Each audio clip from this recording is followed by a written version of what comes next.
Welkom, een en al. Dit is het programma Eigen Pad. Deze show bespreekt de onderwerpen van het menselijke bewustzijn, moraliteit, manipulatie, natuurwetten, het occulte en alles dat de vrijheid van de mensen op aarde beïnvloeden. Mijn naam is Glenn Tram van thegreatworkexperience.com en ik ben jullie gastheer voor vandaag. Welkom allemaal. We zijn er weer. Het is leuk dat jullie er weer zijn. Wij gaan vandaag praten over Jezus. Dus we zijn eindelijk op het thema gekomen. En we gaan de laatste... Goedenavond Gisela. We gaan de laatste drie afleveringen gaan we focussen op de laatste periode van wat de Bijbel over heeft in ieder geval. We gaan praten over de evangeliën en de periode waar Jezus, de karakter Jezus volgens velen heeft geleefd en gewoond. En we gaan praten over de vroege kerk. Dus de periode daarna. Ja? Dus het is een aflevering vandaag vol met symboliek, vol met mystiek. Dus ik zou zeggen van hou je pruik maar vast. Want het is een explosie van informatie. Dus ik raad iedereen aan om eerst de vorige podcast natuurlijk te kijken. Vandaag heb ik niet zoveel sheets, maar per sheet is er wel veel te veel te zeggen eigenlijk. Dus ik ga het proberen te condenseren.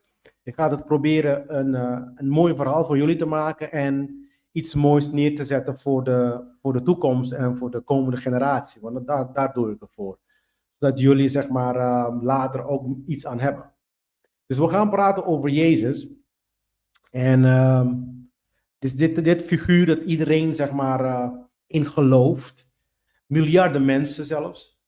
De paus is nu gekozen, dus we hebben nu een nieuwe paus. Dus het is een hele commotie, want iedereen natuurlijk christendom en een nieuwe paus. De paus die wordt gezien als in plaats van Jezus. Dus, maar het wordt natuurlijk allemaal ja, ik wou zeggen, ik wil niet meteen maar ja, goed, het moet gewoon open zijn. Het wordt natuurlijk een heel verhaal als blijkt dat die Jezus helemaal niet bestond. Dan zou het heel leuk zijn. Dan zou ik zeggen van, nou, in plaats van Jezus, maar Jezus bestond niet. Dus wat doe je daar, paus? Ja, dus ze noemen de paus de Vicar of Christ. Dat is een Engels terminologie van in plaats van. Ik weet het Nederlandse woord niet, voor misschien gebruiken ze ook in het Nederlands vicar. Maar heel veel mensen geloven in dit figuur. Dus we gaan vandaag erover hebben. Het wordt een interessante aflevering. En wellicht kan je ook meteen meer begrijpen wie Jezus nou uiteindelijk vermoord heeft. Maar dat gezegd hebbende, we gaan vandaag ook hebben over geloven zelf. In principe, laten we even daarover gaan starten. Want iedereen gelooft in Christus, maar ik wil heel graag, ik heb bijna deze aflevering genoemd, bijna niet meer gedaan, maar ik heb bijna genoemd de kunst en wetenschap van geloven. Ja? Want ik zeg altijd van geloven je moet niet blindelings geloven. Geloven moet gebeuren op basis van natuurwetten.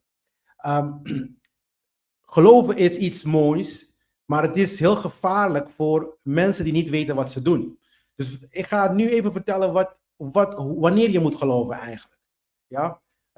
Eigenlijk, hoe ik het dan heel vaak uitleg als normaal en simpel taal, in een normale simpel taal, zeg ik altijd van, wel, je moet eerst begrijpen wat de wetten van de natuur zijn.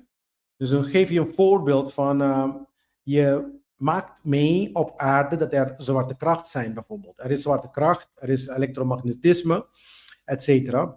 Dus ik ben nog niet bijvoorbeeld naar de planeet Mars gegaan, naar de planeet Mars geweest, of naar een andere planeet in ons universum.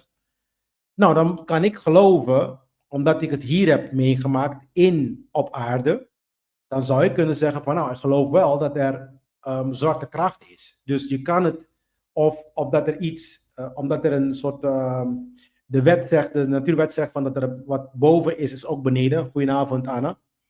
Dan zou je kunnen, zeg maar, geloven dat wat er dan, zeg maar, beneden gebeurt, heeft ook betrekking wat boven gebeurt. Dus wat boven gebeurt heeft betrekking wat beneden gebeurt. Wat beneden gebeurt heeft betrekking wat boven gebeurt.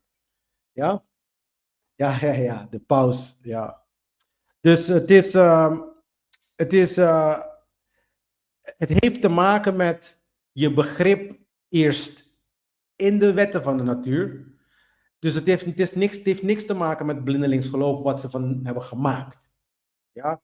Geloof is eigenlijk een verzoek aan de ingewijdenen, aan degene die geïnitieerd is en wil zijn, om vragen te stellen. En het geloof brengt die persoon tot onderzoek. Ja, en daar krijg je dan uiteindelijk de wetenschap ervan. Kant van het geloof. Dus dan, als je iets gelooft, moet je het ook op een gegeven moment wetenschappelijk onderbouwen. Ja? Er zijn sommige dingen dat je natuurlijk niet wetenschappelijk volledig kan onderbouwen, omdat het gewoon niet, bijvoorbeeld niet in de materie zit. Ja? Dingen die dan, zeg maar, quote-unquote geestelijk zijn. Maar er zijn heel veel geestelijke wetten, wat we dan natuurwetten noemen, die in de natuur te ervaren zijn. Dus je kan bijvoorbeeld de zwarte kracht niet zien, maar die is er wel.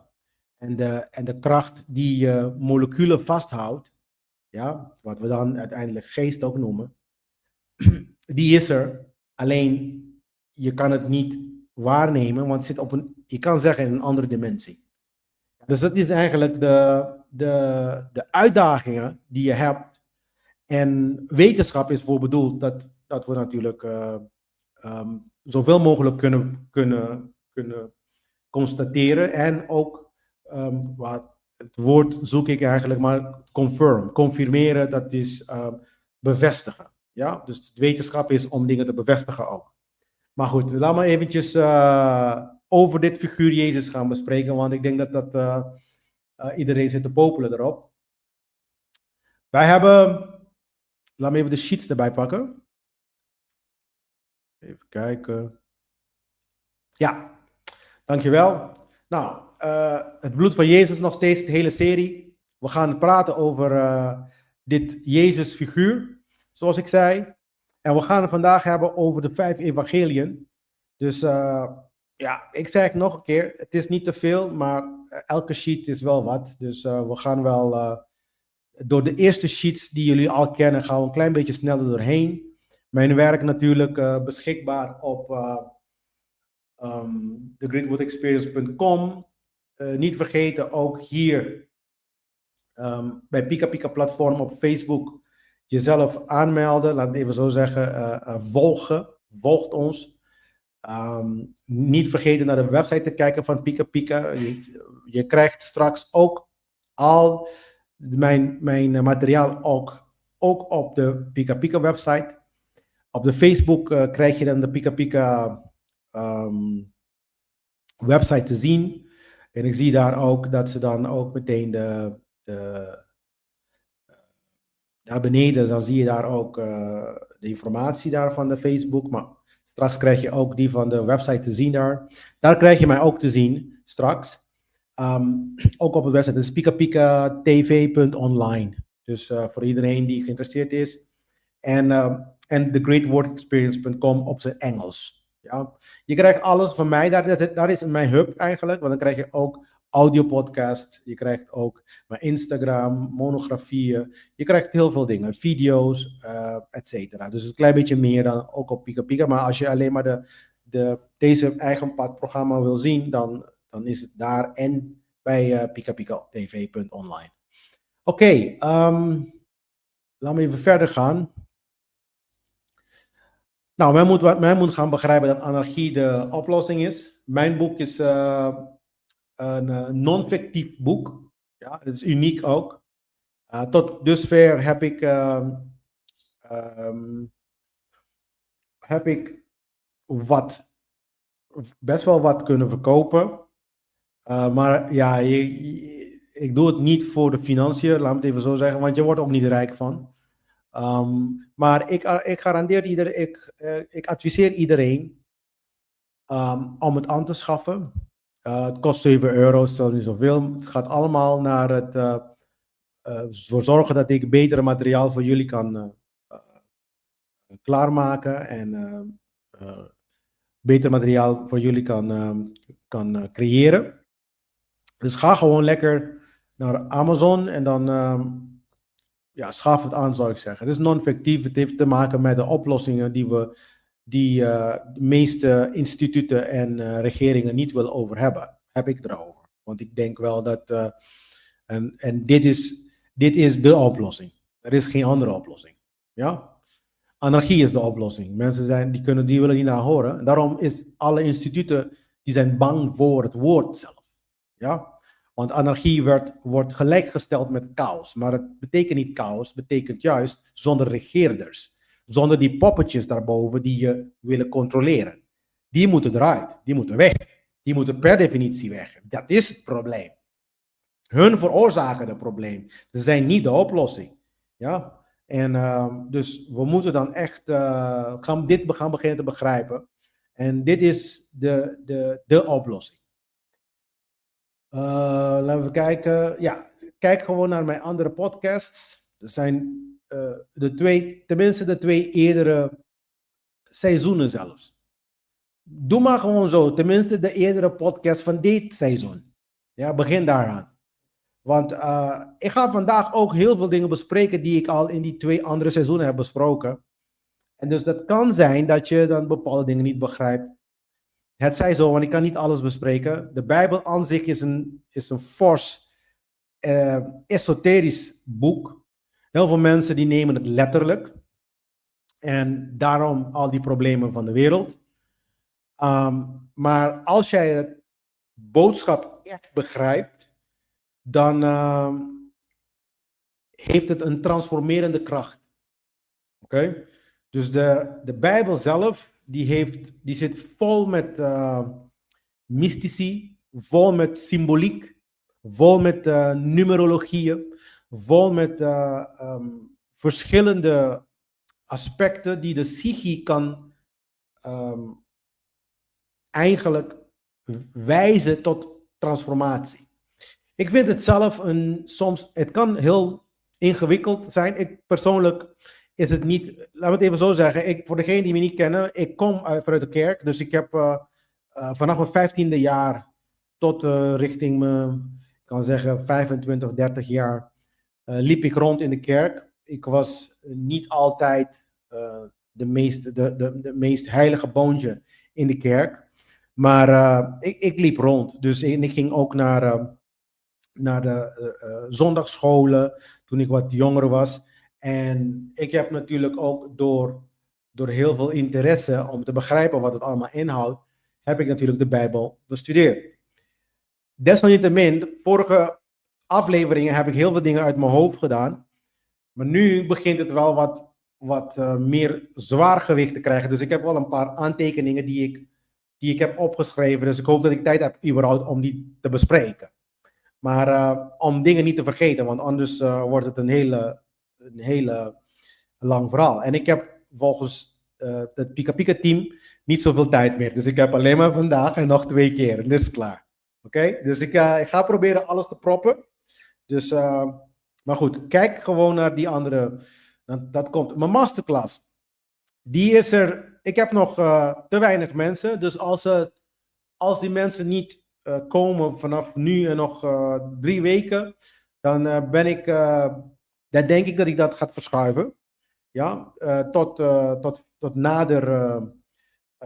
Dus dan moeten de mensen mij gewoon even communiceren met me en dan ga ik het wel doen. Als die 5 mensen die ik nu heb, dus heb ik 5 mensen, ik wil tenminste 10 hebben. Dus als ik 5 mensen heb die zeggen van ja, ik wil het toch hebben, dan kan ik het toch wel gaan doen. Maar voor nu is het eventjes op pauze, want ik wil 10 mensen hebben die echt gefocust en in principe met liefde de masterclass doet. Maar ik heb wel alles klaar. Dus ik moet alleen maar die video's doen, want ze krijgen dan elke week ook, gaan we dan, daar aan. Dankjewel Eva. dan gaan we elke week zeg maar een videocalls hebben, 1-op-1. En dan kunnen ze ook directe vragen stellen en krijgen ze materiaal. Kunnen ze op hun eigen tempo bestuderen. Ik heb meer dan 100 monografieën. Dat zijn kleine artikelen, kan je zeggen. Onderzoeksartikelen met psychologische onderzoeken en psychologische oefeningen, praktijk die je kan doen in het echte wereld. Gebaseerd op de tarot, gebaseerd op psychologie, somatische psychologie en gebaseerd op verschillende esoterische systemen, maar ook NLP. Ja, dus ik ben ook in gestudeerd en certificeerd en ik ben ook officieel een therapeut. Dus voor degene die dan nog niet twijfelen, die kan gewoon bij me komen. En de bonus is dat als jij dit volgt, dan kan jij met een nummer van me krijgen om zelf ook therapeut te worden. Dus dan, maar daarom is het dan iets dat ik dan klein wil houden, zodat ik die mensen goed kan voorbereiden en goed gaan begeleiden. Zelfs de predikanten weten niet om wat geschreven staat dat Jezus heeft gesproken. Jezus heeft de mentaliteit van zijn buurt op aarde. Vergelijk het met het Amsterdammer, met een Japanner. Ja, dat klopt. Ik denk te begrijpen wat je bedoelt. Dat het heeft te maken met de cultuur waar je in groeit. Want wie dat voor de Japanner, Jezus is niemand. Ze hebben andere verhalen, andere ideeën over wat we dan noemen de verlosserskracht, de verlossingskracht. Jezus is een archetype. Maar we gaan er vandaag over hebben over zijn quote-unquote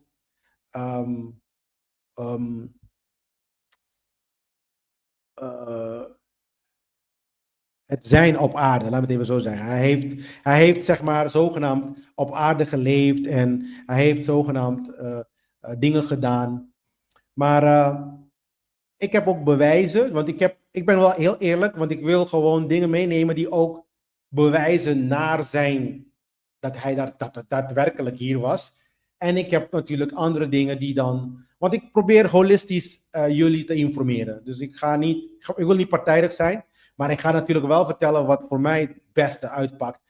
Maar ik ga je wel zeggen dat als jij goed luistert naar wat ik te zeggen heb, en als jij begrijpt wat mijn boodschap is en hoe ik daarnaar kijk, dan garandeer ik je dat je leven gaat veranderen. Laat het even zo zeggen. En dan garandeer ik je zelfs dat de aarde beter wordt. Dat is een garantie, want het heeft niks te maken met mij. Ja? Het heeft niks te maken met mij. Dit soort concepten die bestaan al duizenden jaar. De enige verschil is dat mensen die hebben het gewoon weggegooid. Die hebben gewoon gezegd, we gaan het niet meer doen. Het is letterlijk een oorlog geweest als je mijn eerste 2 of 3 afleveringen heb ik besproken. Ze hebben letterlijk zeg maar een oorlog tussen de oude wijsheden hebben ze gevoerd in de tijden van Constantijn en in de tijden van het vermoorden van Gnostics. Ja, dus vandaar. Maar goed, masterclass. We hebben het over wie heeft Jezus vermoord? Ja.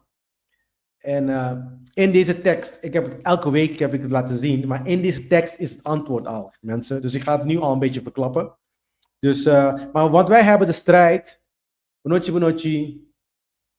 wij hebben de strijd niet tegen vlees en bloed, maar tegen overheden, tegen de machten, tegen de geweldhebbers der wereld, der duisternis deze eeuw, nu. Ja, tegen de geestelijke boosheden in de lucht. Glenn. Ja, dus wij hebben, ik ga heel weinig zeggen hierover, want we hebben het al over gehad in de vorige seizoenen, of de vorige afleveringen. Dus, maar hou dit in de gaten, want we gaan dit antwoorden. Wie heeft Jezus echt vermoord? Ja? Er is niks nieuws onder de zon. Dus wat ik vandaag ga bespreken, dus dat betekent ook dat de Bijbel ook niet nieuw is. Het was voor die 2000 jaar bestond dit concept van de Christus Christus figuur. Het bestond al. Het heette misschien niet direct een Christusfiguur. Ja? Niet vergeten ook, de Bijbel is geschreven voor Joden, door de Joden. Dus door Joden, voor de Joden. Ze zijn niet eens geschreven voor ons. Heel veel pastoren claimen dat het door de Joden zijn geschreven, maar voor de mensheid is geschreven. Dat is verkeerd. Ja? De mensen die dan de Bijbel hebben geschreven zijn occultisten. Ja? En zijn Joodse occultisten, om meer specifieker te zijn.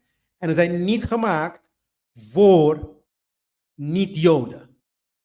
Ook al, want je gaat zien ook, als we de evangelie gaan bespreken, praten ze over de koning van de Joden. Dus op een gegeven moment, een van de evangeliën, die praat over Jezus, koning van de Joden.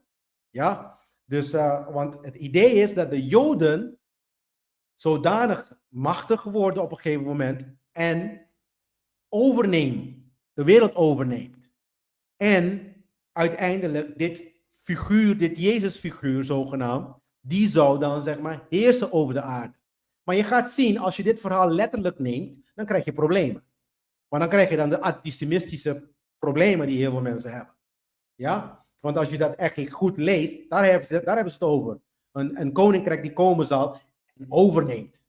Ja? Maar het is niks nieuws onder de zon. Ook de Bijbel niet, niks van die dingen, niks nieuws. Ja? Dus zoals ik zei, we gaan vandaag hebben over de Romeinse tijd. En wat ik dan noem dan de esoterische Christus. Dus niet de figuur die rondliep op aarde.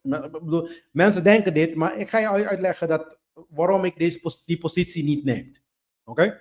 Maar dus let goed op en dan hopelijk leer je wel wat. Dag Ivanisha. Bonochi. Ja? Dus we gaan hebben over Matthäus, Marcus, Lucas, Johannes en Handelingen. Dat zijn de 5 eerste boeken van het Nieuwe Testament. En dan begint ook de Romeinse tijd. Nou, maar voordat we dat doen, dan wil ik dit eventjes zeggen. Dit is natuurlijk geen religieuze presentatie die probeert om iemand te bekeren. Alsjeblieft zeg, dat wil ik allemaal niet. Ja? Of dat je dan tot een bepaald soort religie gaat aansluiten. Dat wil ik juist niet. Ja, dat is juist de tegenovergestelde wat ik wil. Dit is geen poging om moderne christelijke secten of denominatie te demoniseren ten gunste van een ander. Dit ook niet. Dus ik ga niet zeggen van, protestanten zijn, of de Jehovah-getuigen zijn slecht, maar de Pinkstergemeenten zijn goed, of whatever. Dus eigenlijk zijn ze allemaal dezelfde demon. Ja? Dit is ook geen presentatie voor atheïsme. Geloof me, er is een creator. Ja, dus daar gaan we geen discussie over hebben, maar er is een creator. Dat jij het niet kan zien, dat heeft te maken met je bekrompenheid van bewustzijn. Ja? En dit is ook geen presentatie van agnosticisme.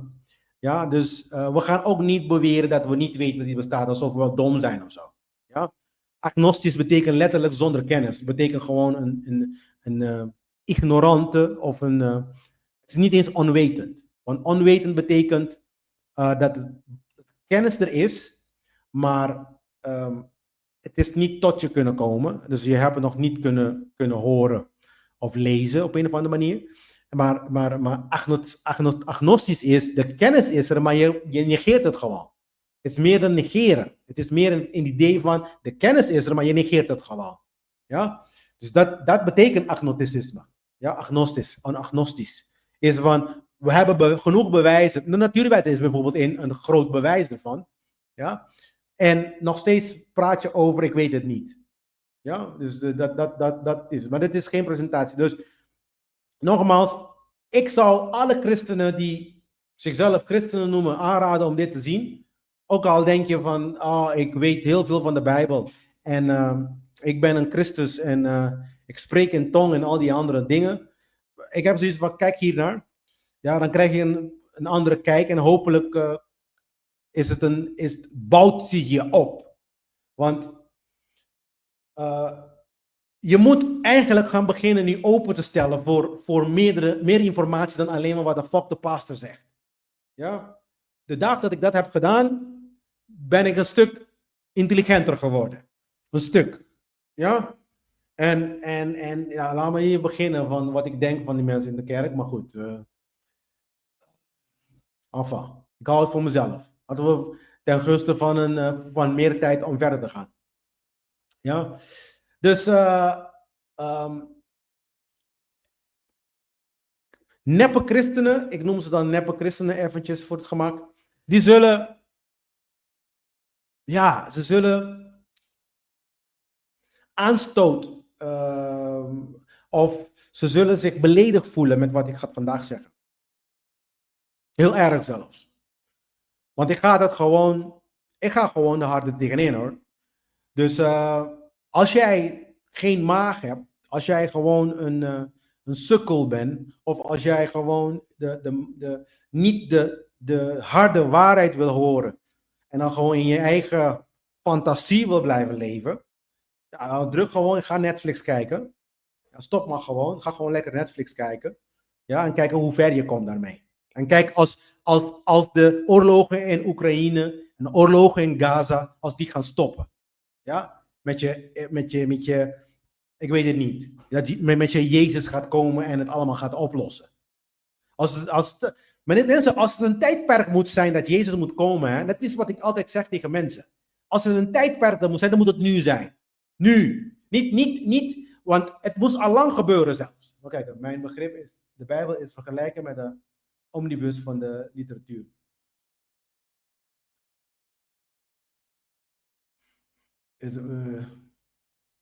Ja, je kan het. Well, kijk, de Bijbel is natuurlijk een exoterische. En mensen natuurlijk die niet in. Die Roosterkruisers en vrijmetselaars en al deze Golden Dawns, dat soort occulte tradities kennen, die nemen dit letterlijk als het woord van God. Maar mensen die dan occulte tradities begrijpen, dan begrijpen ze ook wel dat er lagen zijn van kennis. En de Bijbel is de buitenlaag. Dus, maar je gaat zien ook, al die dingen die ik al heb. Daarom is het handig om die andere series te bekijken. Want al die dingen die ik heb besproken, die komen weer terug. Want het komt allemaal vanuit hetzelfde concept en dezelfde ideeën. Maar het enige wat ik doe is, ik pak het voor degene die dan beweren te weten dat ze heel veel van de Bijbel weten. En dan ik haal het uit elkaar voor je. En zet het mooi in een gestructureerde manier, zodat je het kan begrijpen. Ook voor de mensen die niet bekend zijn met het occultisme. Ja? En nogmaals mensen, occultisme is niks met satanisch te maken. Want ik weet dat de mensen denken meteen, oh, satanisme.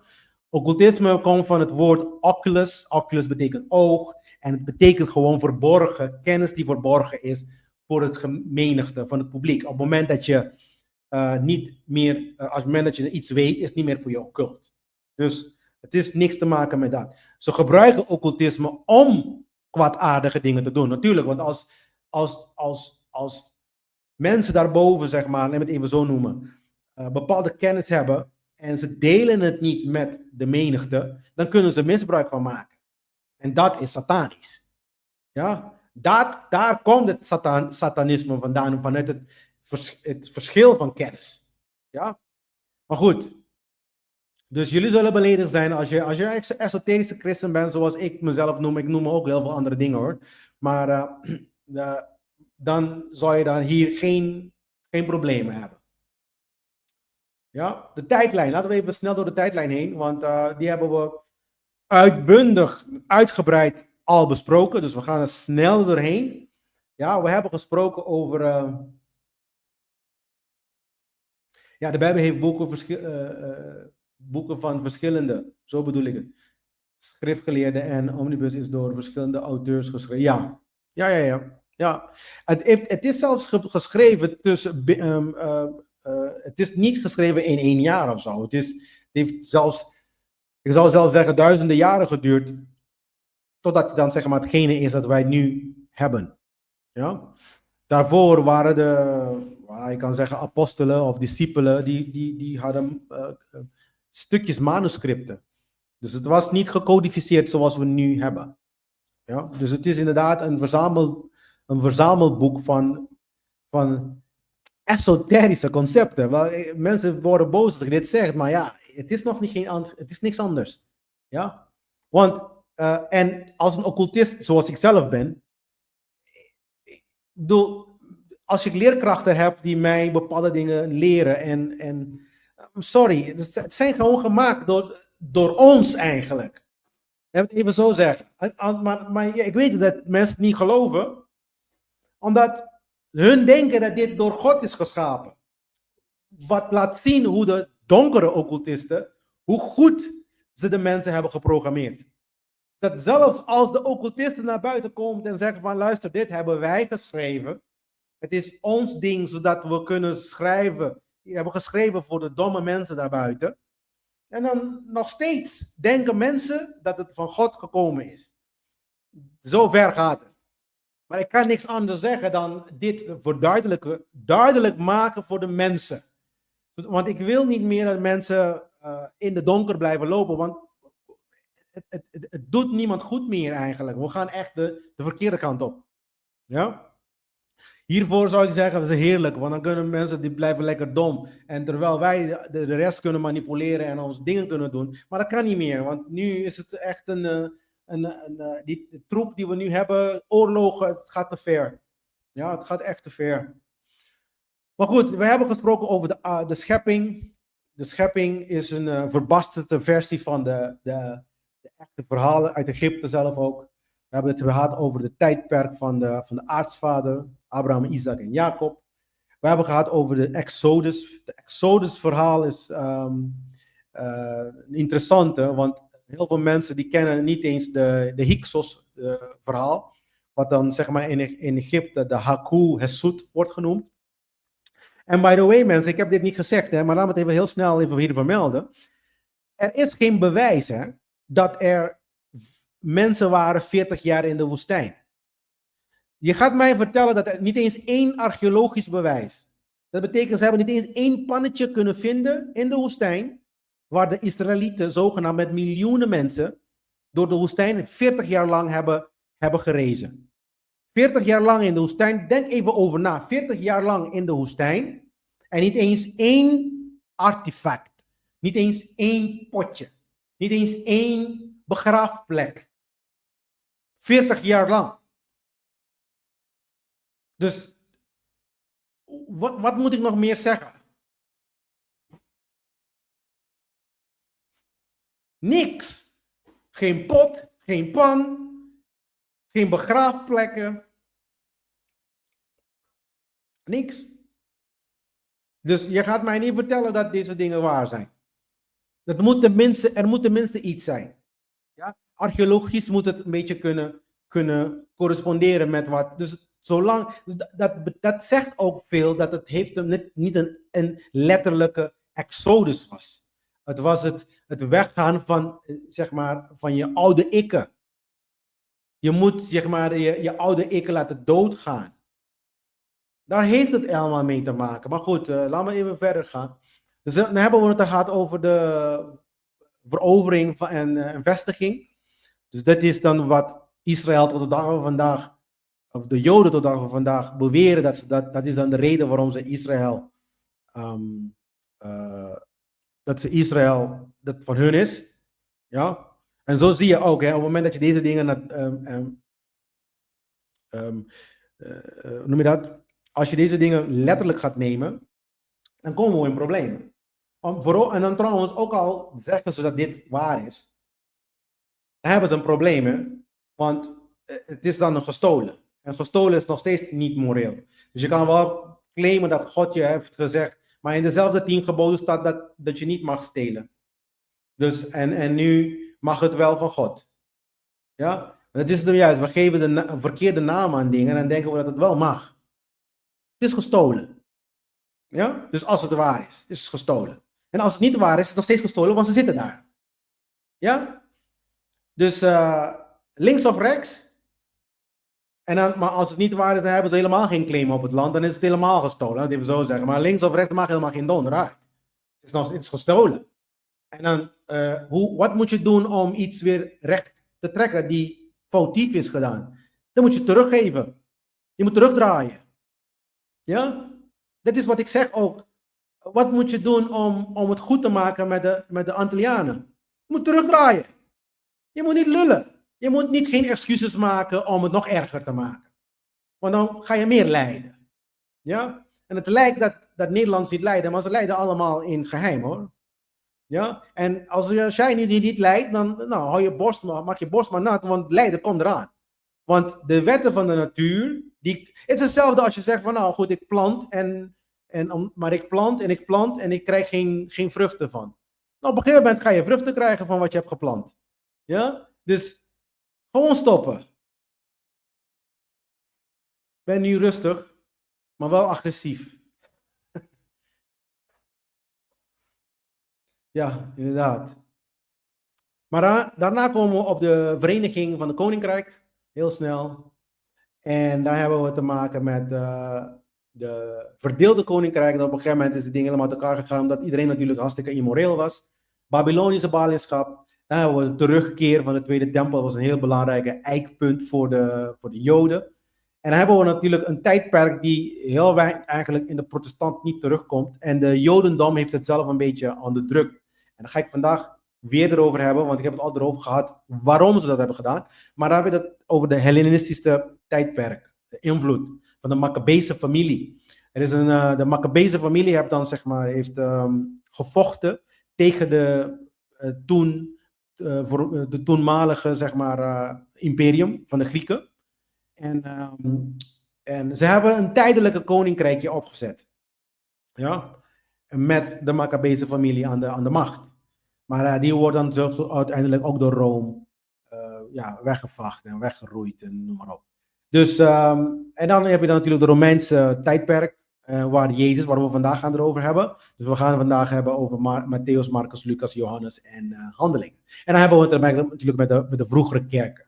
Ja, de vroegere kerken, daar komen de brieven vandaan. En de laatste, goedenavond Mayra.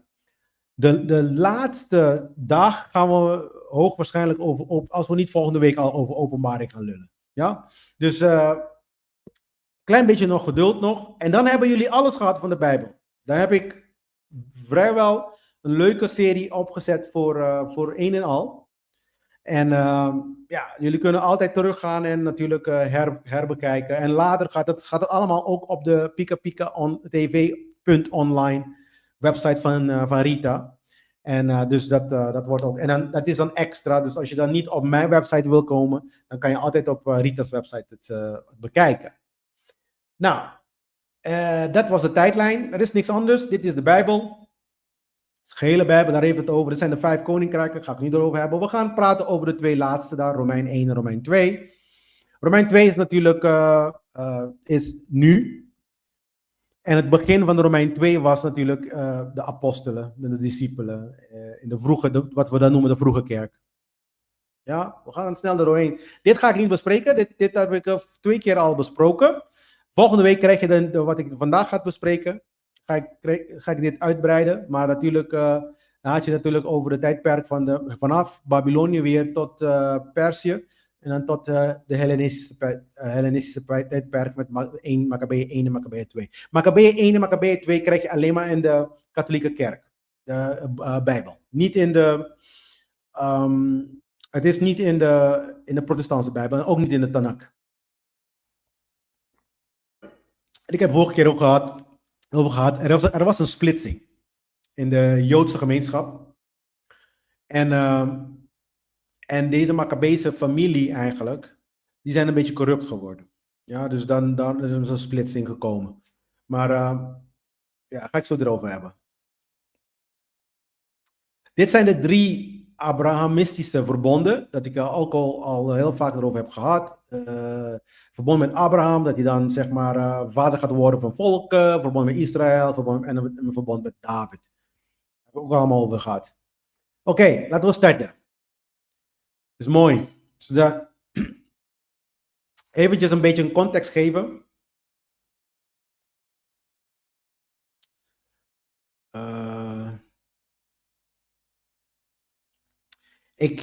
Ik hoop dat je begrijpt wat ik bedoel, Glenn. Alvast bedankt. Ik heb je bericht niet gekregen, Ivanisha. Dus misschien moet je dat nogmaals eventjes posten. En dan beantwoord ik je. Geen probleem. Oké. Oké, dus ik ga bij de Perzische periode beginnen, want dat was eigenlijk voor de Hellenistische periode. In Perzië hadden we zeg maar, Cyrus de Grote. Die heeft dan natuurlijk Babylon veroverd, heb ik over gehad. En hij bevrijdde de Joden. En zodoende ook, hij vervulde zeg maar de quote-unquote profetie van Jesaja 45:1. Dat is dan, dat hij dan zeg maar zogenaamd de gezalfde is van God. Dus Cyrus de Grote zogenaamd is de gezalfde van God. Want hij heeft dan de Joden bevrijd. Nou, ik weet niet dat dat een gezalfde is, want als iemand mij bevrijdt en vervolgens mij weer slaaf maakt, ja, ik weet het niet wat ik over moet denken. Dat zit niet goed bij me. Ja? Maar in ieder geval is dit van Babylon weggehaald. Ja. Ja, in ieder geval van Babylon. Oké? Dus, en dan praat je over Darius ook. Darius die ging dan natuurlijk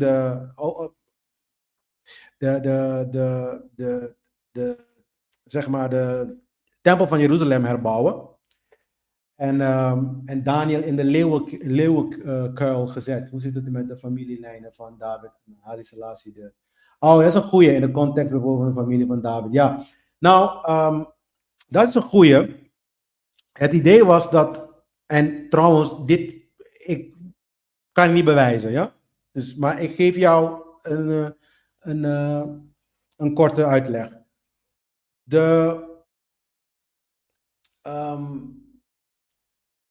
Zoals ik het heb begrepen, en oké, laat me het even zo zeggen. Dus David heeft Salomo gekregen. Oké? Als ik me niet vergis, Salomo, die ging met Sheba volgens mij een kind krijgen, of kinderen krijgen, op een of andere manier. Maar dit verhaal komt niet in de Bijbel terecht trouwens. Waarvan de afstam, laten we zeggen, de groeperingen van de Rasta's beweren dat hun de afstammelingen zijn van David door Salomo en natuurlijk de kind maken met Sheba. Ik twijfel. Oké? Maar laten we het zo zeggen, Sheba vond Salomo leuk of zo. Ja, het kan, maar nogmaals, dit zijn gewoon verhalen die ze vertellen om bepaalde om hun religie te legitimeren. Maar ja, goed, het is van weinig toevoeging eigenlijk aan de leringen van de Christusfiguur zelf. Oké? Dus we zijn gebleven bij Darius. En dan de Xerxes, die is een tijdperk van Esther. Esther natuurlijk, die fluisterde in het oor van Xerxes om zijn mensen te bevrijdigen. Nou, dit heb ik allemaal een beetje al besproken. Dan heb je natuurlijk de Hellenistische periode gekomen. Dat de Grieken hebben natuurlijk de Perzische koninkrijk hebben overgenomen. Dat gebeurde door Alexander de Grote. Dit kennen we uit geschiedenisboeken. Het staat niet één op één in de Bijbel. De 1 en 2 Maccabeërs die spreken wel over die tijdperk. Ja? Maar die praat meer over de Antiochus. Maar wanneer Alexander de Grote is overleden, is de koninkrijk eigenlijk van Griekenland in tweeën verdeeld. Eentje is Egyptisch en de andere is Syrië. De Egyptische volgens mij is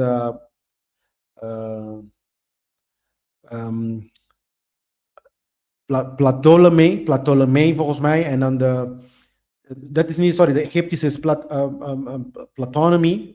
En dan de Syrië is de Seleucidisch koninkrijk geworden. Dus er zijn twee, ik kan die dingen niet zo goed uitspreken, maar er zijn in ieder geval twee koninkrijken. Dus Griekenland is in tweeën verdeeld. Eentje is Syrië en die andere is Egypte.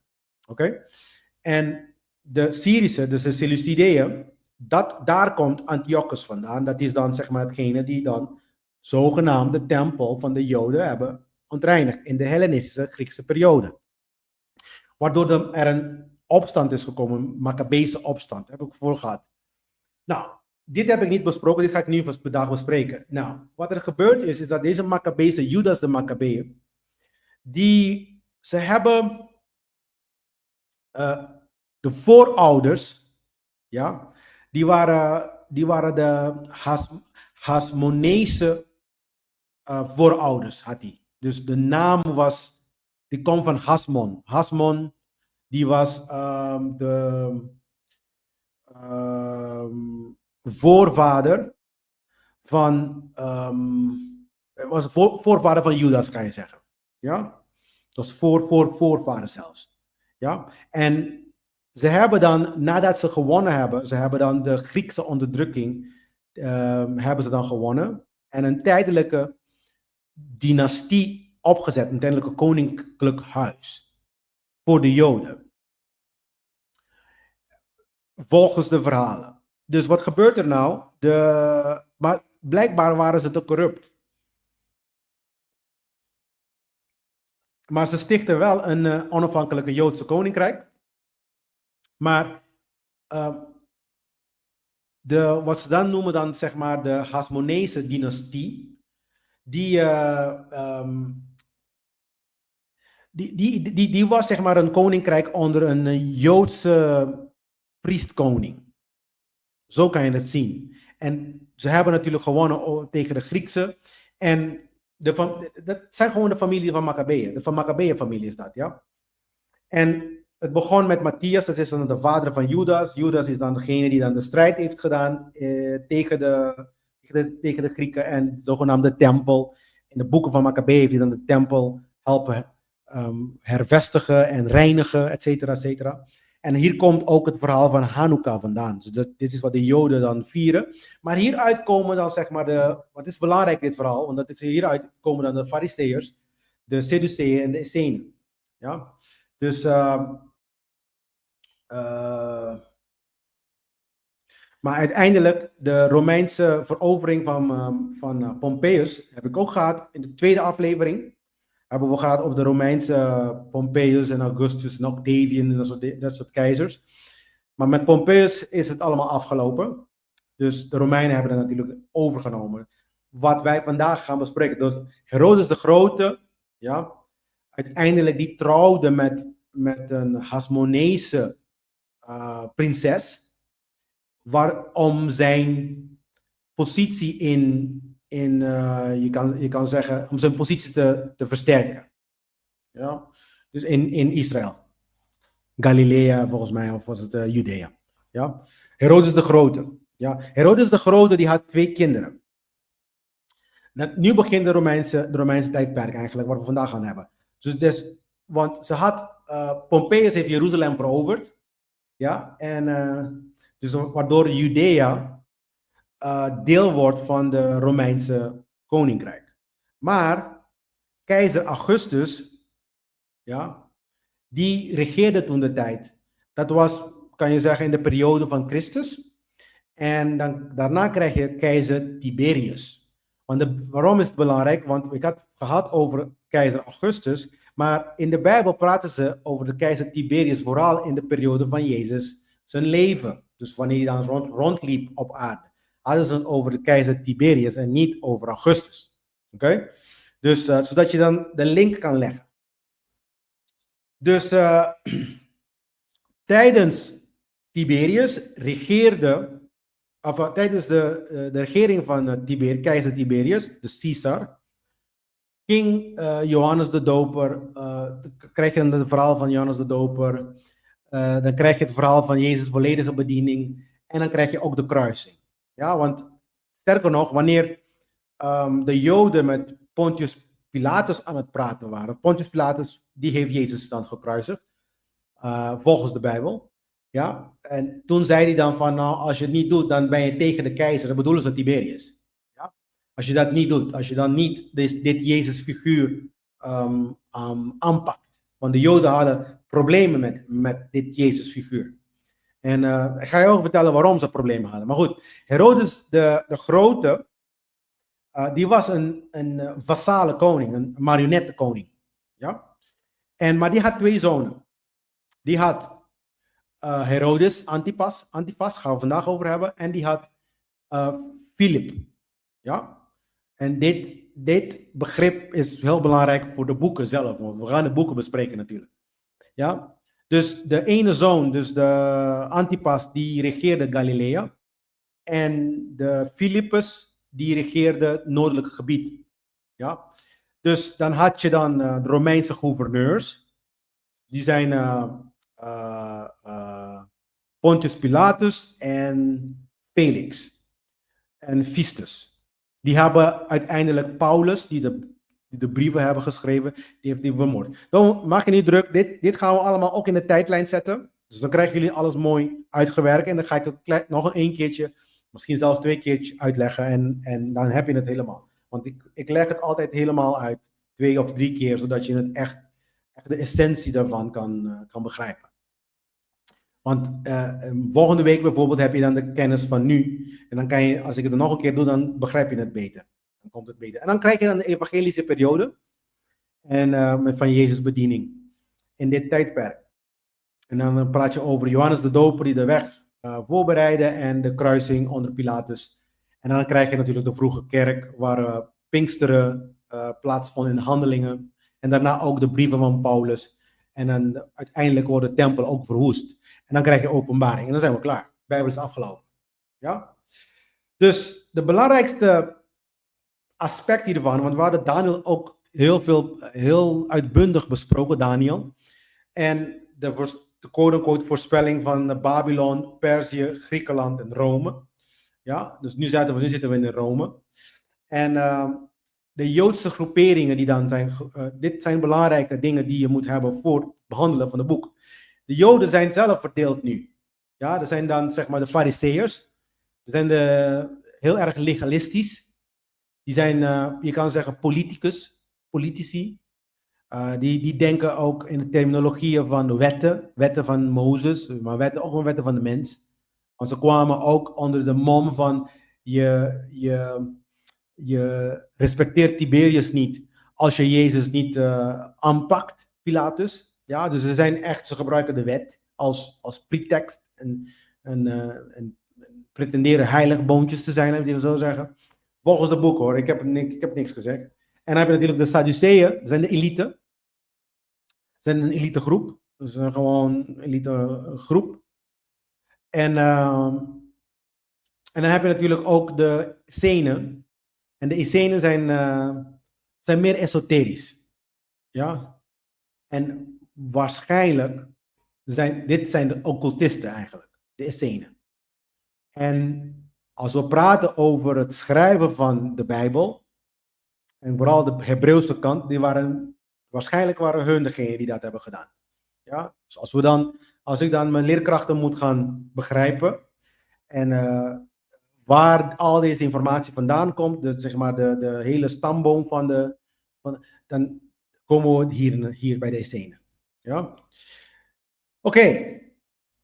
Dat is een mond vol, maar we gaan nu de boeken zelf een beetje, de 5 boeken, gaan we samenvatten. Ja? Dus de betekenis van de 5 boeken, de boeken vormen de kern van de christelijke geloof eigenlijk. De christelijke boodschap. Ja? Deze 5 boeken die we vandaag gaan bespreken, dat is de kern van de Christusfiguur. De kern van die boodschap ook. Het goede nieuws, wat ze dan het goede nieuws noemen. Ja? En het is ook goed nieuws, maar niet dat een fysieke persoon gaat komen en ons weer tot slaaf maakt. Dat is niet het goede nieuws. Daar ga ik vandaag over hebben, het goede nieuws. Ja? Maar de boodschap van het komst van de Christus, de leven van de Christus, dus wat gaat gebeuren, de lering van de Christus, de dood daarvan en de opstanding. Dat gaat die 5 boeken over. En En elke evangelie belicht het op een ander niveau. Bijvoorbeeld, de ene belicht het als God, als zijnde de koning der Joden. De andere dus als een koning. De andere als een dienaar. En een andere evangelie die praat over Jezus als mens. Die compassie vertoont. En de andere die zegt, van, nou, hij is ook heilig. Die dan zeg maar goddelijk is. Ja. En uiteindelijk in de handelingen laat zien dat de boodschap, de kracht van de transformerende kracht van de boodschap. Dat is de 5 boeken. En die heb ik ook samengetrokken met de Pentateuch. Met de 5 eerste boeken van de Oude Testament. Ja? Dus maar in essentie, deze boeken gaan over jouw transformatie. Niet door regels, maar door de levende relatie met het goddelijke. Dus uiteindelijk moet je een soort kunnen begrijpen dat de hele creatie is de creator zelf. Het is niet een figuur apart die weg is van ons. Hij is overal en hij is alles. Dat gaat eigenlijk het hele verhaal over. Maar wij hebben natuurlijk iets anders van gemaakt. Wij hebben een kerk van gemaakt en een poppetje daarboven voor de kerk gezet. En tegen de mensen hebben gezegd van, nou, ga die mens maar vereren. En zorg ervoor dat je dan vooral niet verandert. Gewoon vereren en je bent al vrij van al je zonden. Ja? Dus als je nu zondigt, dan krijg je ook geen karmisch gevolg. Dus dat betekent, er is geen oorzaak en gevolg. Want Jezus heeft het allemaal betaald. Waardoor de wet helemaal nul wordt. Dat zijn de leugens die dan overal verspreid nu wordt. Ja? Maar het is niet door regels. De transformatie die wordt niet door regels. Die wordt door de relatie. Dus dat betekent je acties die je doet in de wereld. Want als je begrijpt dat de wereld goddelijk is. Dan is dan elke transactie die je doet. Elke actie die je doet. Dat is de relatie met het goddelijke. Zelfs als ik met jullie nu praat of met elkaar praat. Want er is een stuk God in ons allen. Ja? Dus, en eigenlijk de transformatie gebeurt op het moment dat je dit Jezus-archetype in jou laat herrijzen. Want het moet naar buiten komen nu. Ja? Je moet nu gaan begrijpen wat stelen is. Het is allemaal niet zo moeilijk hoor. En dan, je moet dat in al zijn vormen kunnen erkennen.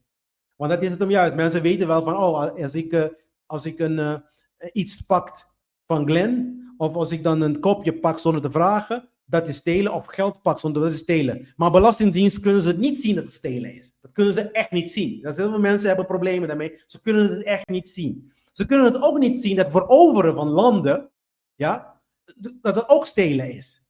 Ze kunnen het echt niet zien. Ze denken dat wanneer het veroverd wordt, het allemaal grappig en geweldig is. En daarom laten ze het ook niet toe, want het is normaal.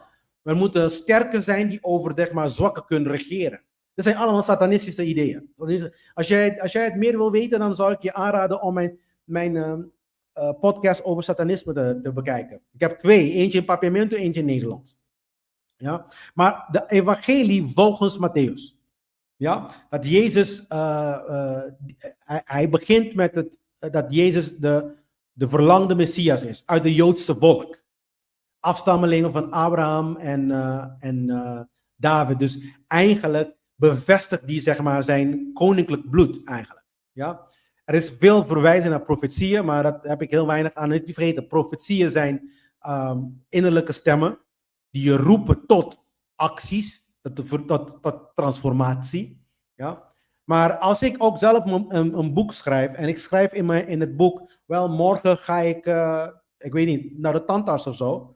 En dan morgen ga ik naar de tandarts, schrijf ik een andere boek en dan zeggen van, dat is dan de vervulling van mijn profetie. Ik bedoel, kom op mensen, laten we eventjes die dingen bekijken zoals ze zijn. En ik weet dat heel veel mensen zeggen, ja, er zijn verschillende auteurs en zo'n dingen. Wel, laten we even niet te vroeg praten, want niet vergeten, er zijn occultisten die dit soort dingen schrijven. En de kern van de kennis is hetzelfde. Ja? Dus ik kan nu al dingen schrijven die bijvoorbeeld in de toekomst gaan gebeuren. Puur op basis van de wet. Op basis van de natuurwet. En dat is wat de natuurwet doet. Hij geeft je de tools om de toekomst, om te weten wat gaat gebeuren. Dat is de tool die de creator ons heeft gegeven om te begrijpen. De spreadsheet grootte. Ik weet niet welke spreadsheet je bedoelt. Oh ja, dat is al gebeurd hoor.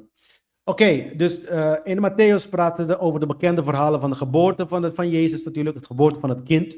Het lichtkind. De vlucht naar Egypte, een heel belangrijk aspect. En de bergreden, de zalingspreken. Zalig zijn de mensen die, zalig zijn de armen, zalig zijn, ik ga het zo direct bespreken.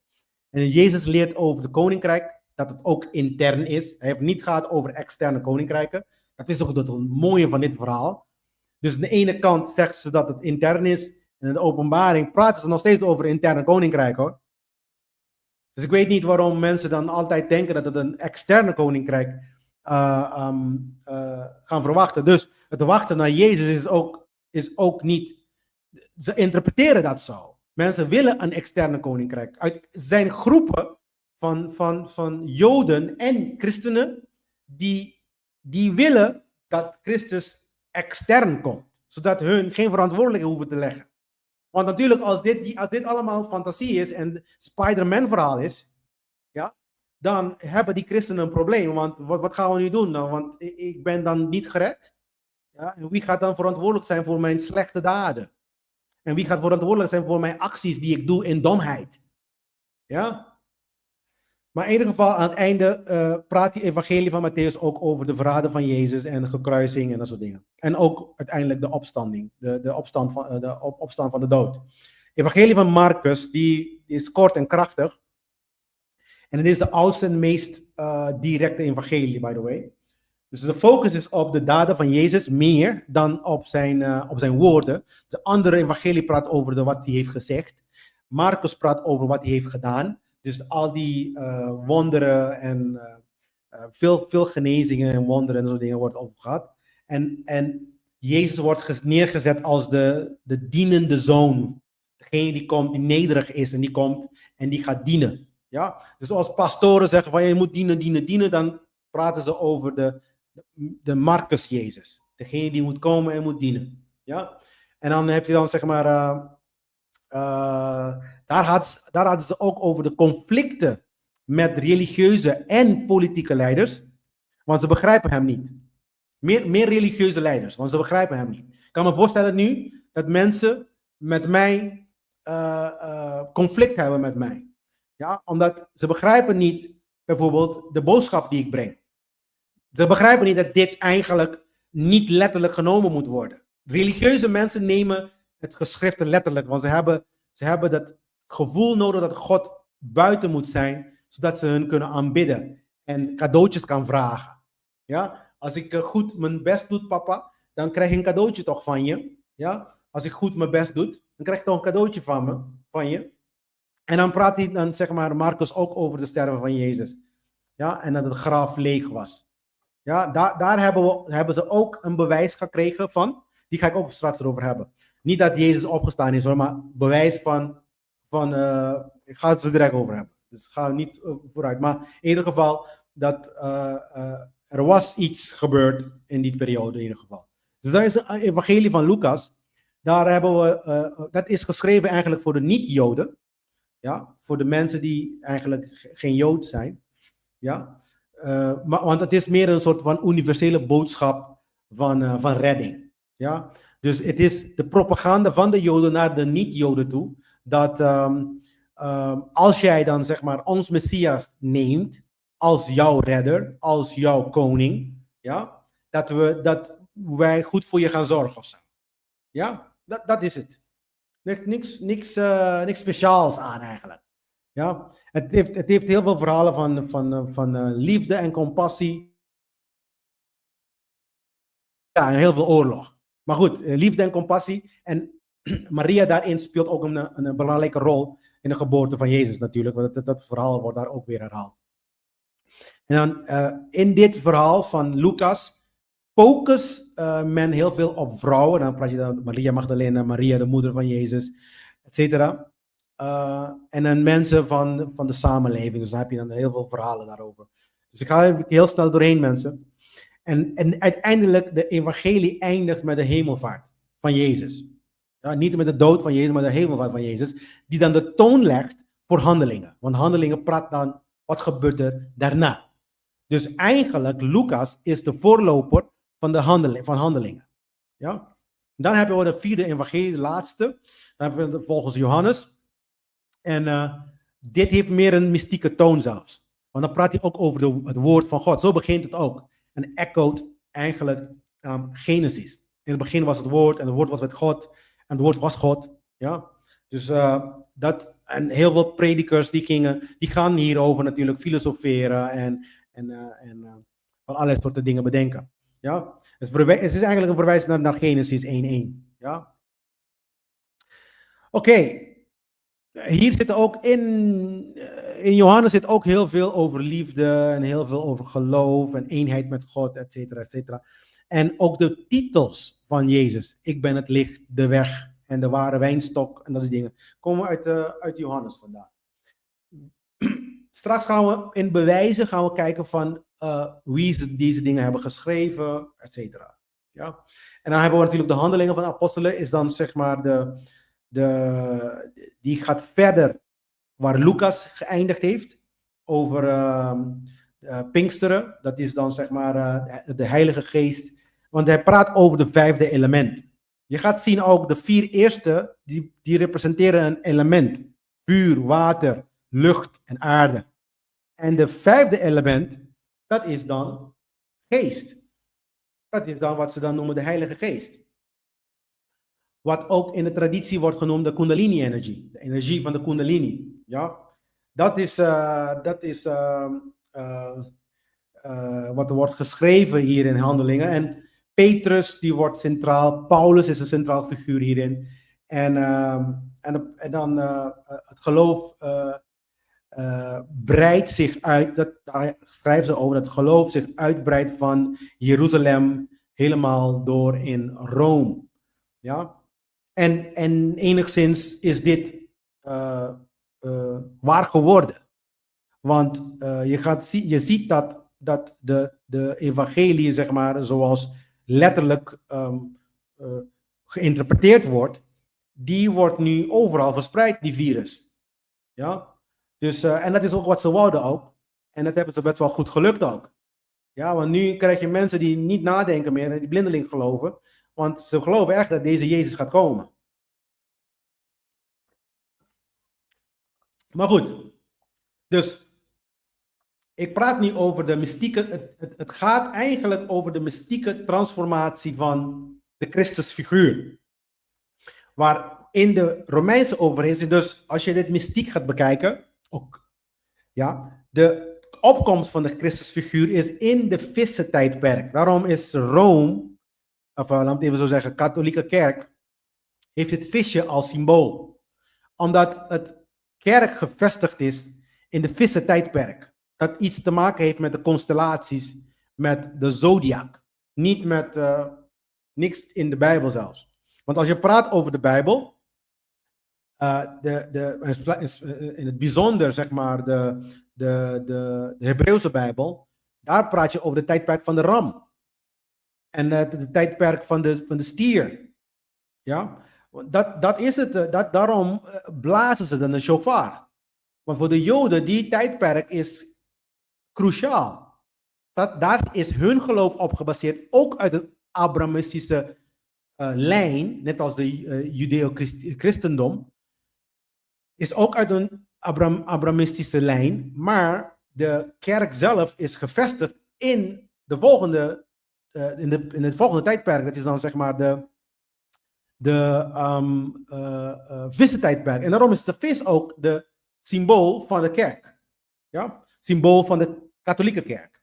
En dan brengt mij ook meteen naar mijn centrale punt dat alle religies is astrotheologie. Astro die komt uit het woord hemel. Ja? Theos, ja, dat is dan God. En logos is dan woord, zeg maar. Dus astrotheologie verwijst naar het woord van God in de hemel. Waar de psalmen al die tijd over had. Dus we praten niet over iets fysieks. We praten over hemelse lichamen. We praten over planeten. Daar komt het woord Jupiter vandaan. Jew van Jood. Pater. Jupiter. Ja? Pater is vader. De vader van de Joden. Ja? Dus hoogwaarschijnlijk is dat de Abraham. Ja? Vader van de Joden. Want na Jupiter heb je natuurlijk Saturnus. Saturnus is de god van de Joden. Dat is dan zeg maar de Lord, wat ze dan noemen de Lord of the Rings. Daarom heeft Saturnus een ring om zich heen. De Lord of the Rings is de Lord, is de Satan, wat we dan Satan noemen, Saturnus, Satan. Ja, is ook het woord van Egypte, Set vandaan. Maar Sat, die was een administrator. Ja, het was geen.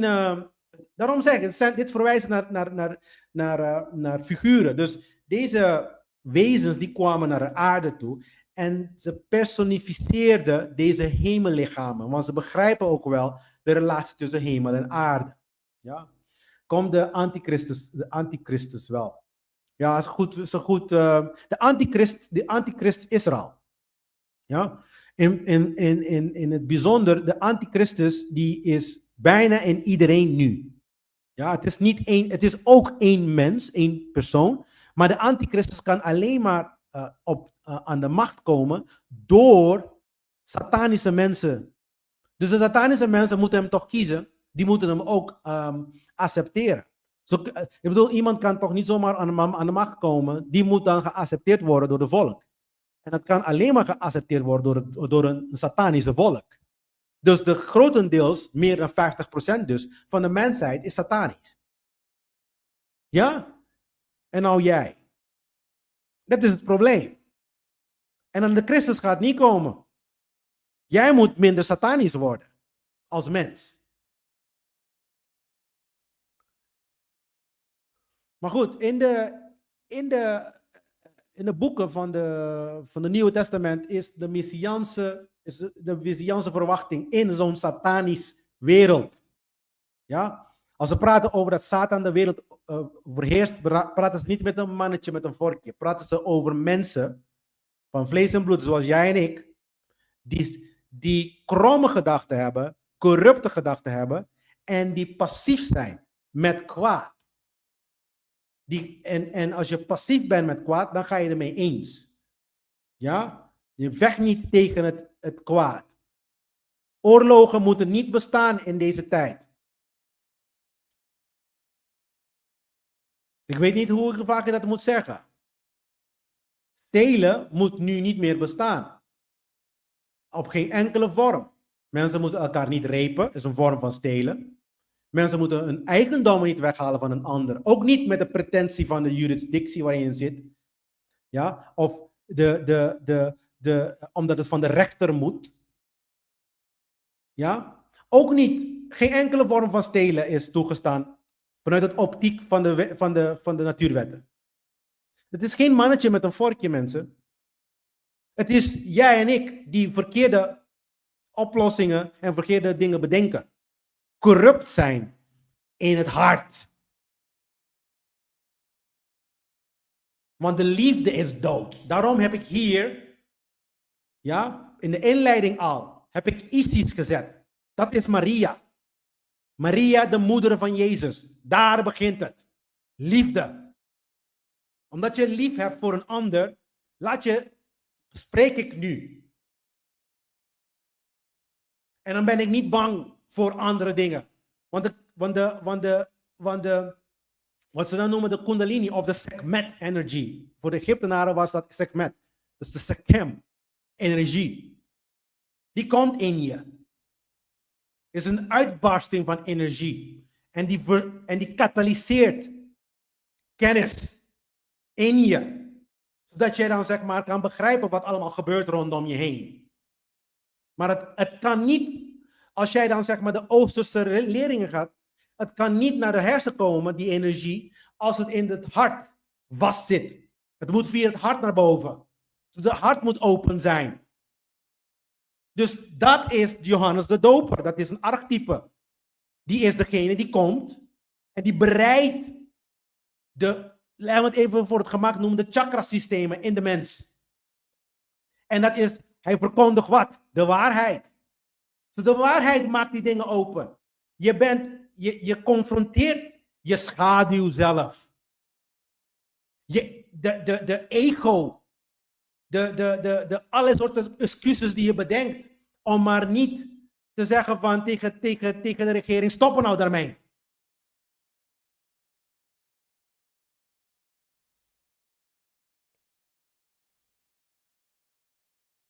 De belangrijkste archetype is Jezus. We gaan de hele show hebben over Jezus, dus daarom heb ik niet te veel hier gezet. Maar ik heb al over theos en logos gesproken. Maar dit is een archetype, mensen. Jij moet de Jezus worden. Ik weet niet hoe vaak ik dit moet zeggen. Want mensen denken dat Jezus echt gaat komen. Hij gaat niet komen. Het gaat niet gebeuren als jij niet transformeert in Jezus. Het is hetzelfde als ik tegen jou zeg van, we wachten op Horus, het god van de Egyptenaren. Dan gaat alle christenen lachen. Maar Jezus is Horus.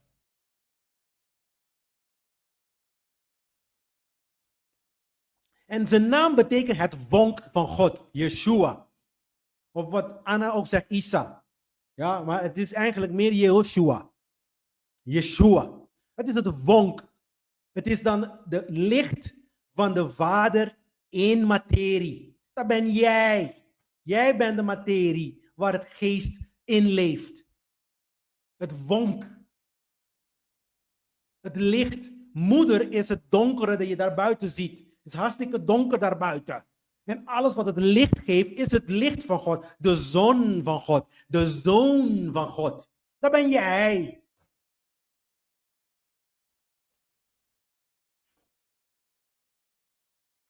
Dus ik ga het erover hebben. Johannes de Doper is een belangrijke figuur. Want het is een stem die roept in de woestijn. En de woestijn is eigenlijk je innerlijke.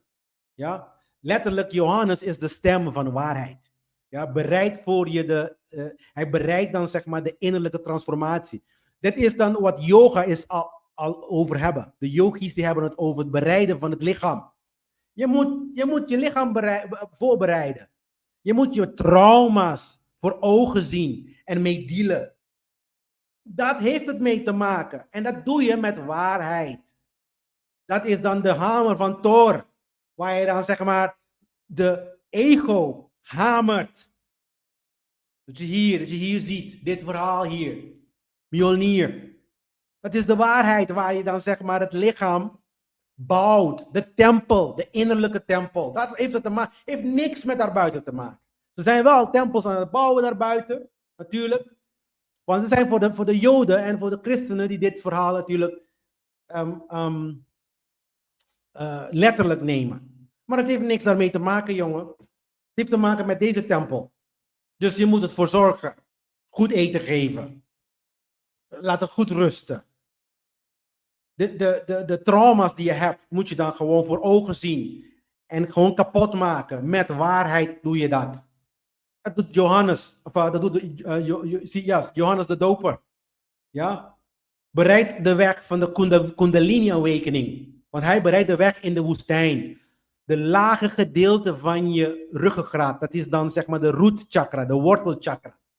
Die energie die moet via het hart naar boven gaan. Het hart is de zonnevlechtchakra. Dat is dan de solar plexus.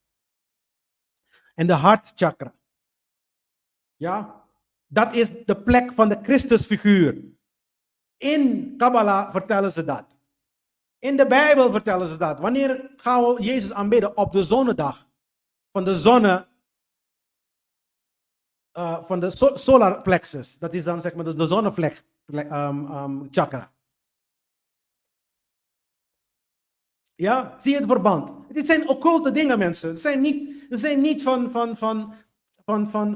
is niet de echte woord van God of zo. En in Malachi zegt hij, zie, ik zend mijn bode. Een bode is een berichtgever. Het verwijst naar Johannes de Doper. Johannes de Doper is Hermes Trismegistus. Dus wat de Grieken Hermes Trismegistus noemen, wat de Egyptenaren Jehudi noemen, het tot, En het is Mercurie. En waarom wordt planeet Mercurie gezien als de boodschapper? Omdat hij de snelste rondom de zon gaat. Hij is degene, dat is tegenwoordig, kan je zeggen, dat is Flash. Gaat iemand nu tegenwoordig in fucking Flash geloven? Flash, de DC-karikatuur. Ja, want hij is de snelste rondom de zon.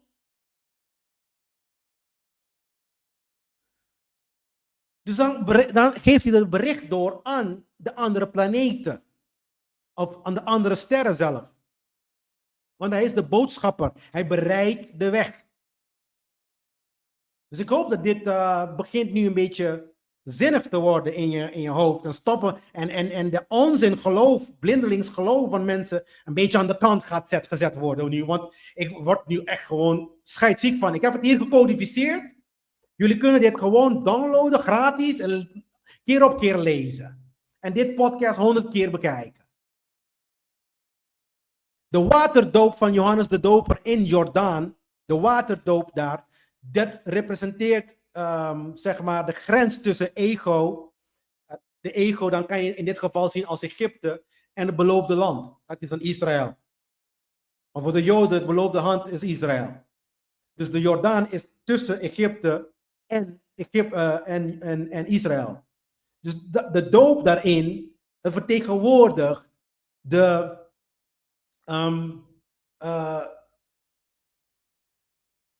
grens, tussen die twee werelden. Ja, de Christusbewustzijn is het beloofde land. Dus je moet eerst gedoopt worden in water, eerst gezuiverd worden. Ja, want je bent net als in alchemie zeggen ze zout eerst. Ja, en zout is wat? Kristallig, is hard. Dus die moet eerst verfijnd worden. Dat gebeurt door water. Je moet jezelf verzuiveren. Dat verwijst weer in Leviticus. De purificatierituelen in Leviticus. Snap je wat ik bedoel? Dus daar gaat het allemaal helemaal over. Het gaat over het ego die gezuiverd moet worden. Wat jij nu gelooft dat we moeten religie hebben. We moeten geloven in Jezus, ego. We moeten geloven in de regering, de ego. Want die wil comfortabel blijven. Die wil niks doen, die wil gewoon chillen. Die wil niet transformeren, die wil koning soeverein blijven over de lichaam. De valse soevereiniteit van buiten, die wil hij gewoon behouden, zodat jij niks doet. Ja? En Johannes de Doper had hier zie je dat ook, had een kleding van kamelenhaar. En mensen die kamelen kennen, de meeste mensen hoop ik dan. Maar goed, er is een Joodse letter, de Gimel. Soms, dit is niet iets dat ik zeg dat het zo is, maar ik vermoed, dit is een vermoeden, dat Gimel het uiteindelijk Gamal is geworden en uit Gamal kameel.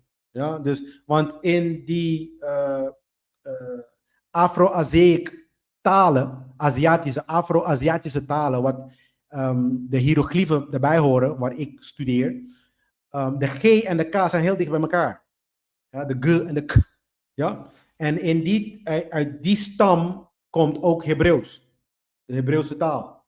Oké? Dus dan kan ik me voorstellen dat voor hun G is ook kameel, gimel, gamel. Ja? Maar de kameel die verwijst naar verschillende dingen in het Hebreeuwse alfabet. Maar voornamelijk heeft het te maken met het juk van de kameel. In dit context. Ja, kamelen die dragen heel veel zware dingen in de woestijn. Ja, want de vergelijking van woestijn en kameel zijn bij elkaar gebracht doordat Johannes de Doper nu een kamelenharen kledij heeft. Ja? En de juk betekent de juk die elke mens heeft. De juk, dat verwijst ook de juk naar de christenen, naar de Christusfiguur. Want het betekent dat de mensen die dan vroegtijdig de Christusfiguur worden, ze dragen de juk van de wereld. Bijvoorbeeld, ik moet deze fucking podcast maken elke fucking week. En ik moet normaal nog steeds mijn leven leiden. Totdat mensen zeg maar gewoon wakker worden enigszins. Snap je wat ik bedoel? Dat is de juk. De juk van de mens kan je zeggen. Want door andere mensen leef ik in slavernij. Door passiviteit van andere mensen leef ik in slavernij.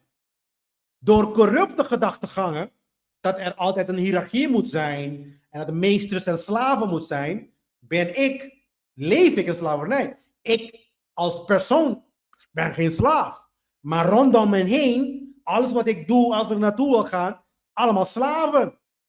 En slavenhandelaars. En dat is de juk. En hij heeft ook een leren gordel. Dat zie je ook daar, de leren gordel. En dat verwijst eigenlijk naar 2 koningen. En het symbool van, eigenlijk het is de symbool van Elia. Elia's mantel. Dus de autoriteit van profetie heeft Johannes niet overgenomen. Dus met andere woorden, ze vergelijken Johannes de Doper ook als de reïncarnatie van de ziel van Elia. Dat hebben ze dan over. Is dit niet Elia die geïncarneerd is? Dat verwijst ook trouwens bij het nota bene voor de christenen die geloven in de Bijbel. Ja? Dat ze geloofden vroeger in reïncarnatie. Alsjeblieft.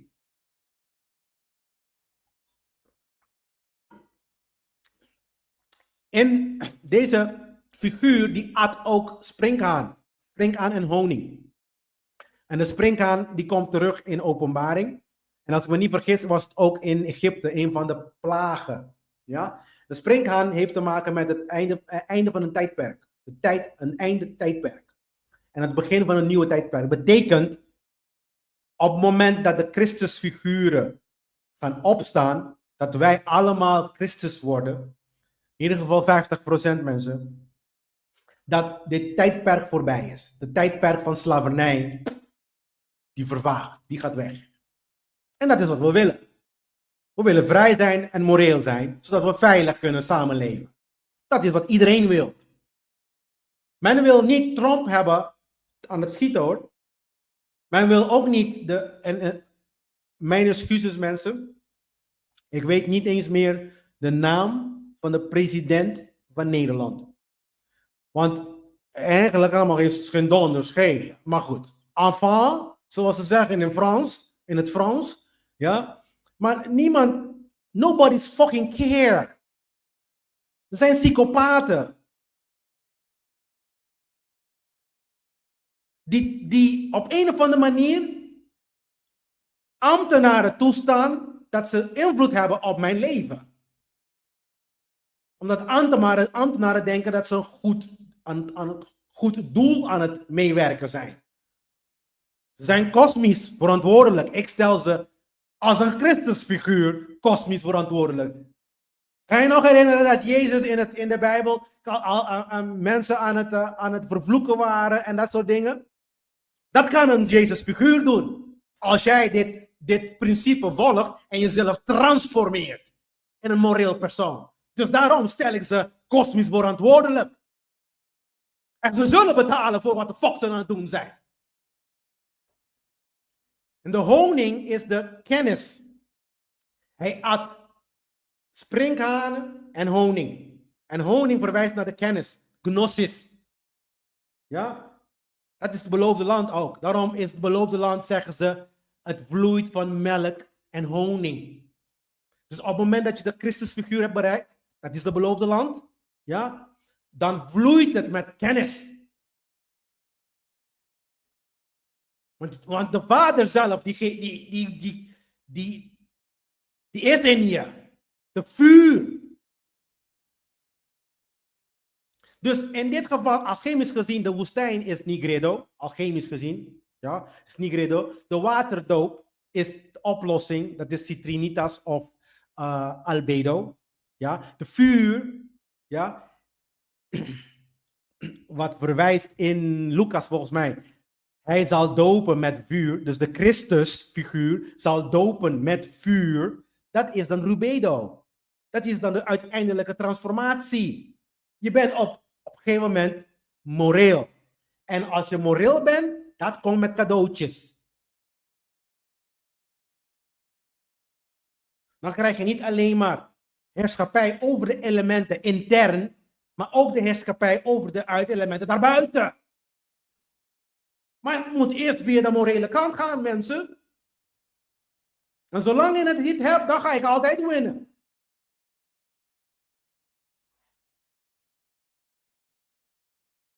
En trouwens, dit dopen in het water heeft te maken met het zeg maar, oplossen van de ego. Ja? Van zout wordt het dan opgelost in het water. Daar is ook het verwijzing van zout. Maar daarom gaan ze ook in de zee. Want het is zout water. Het is de zout, dus je bent nog hard.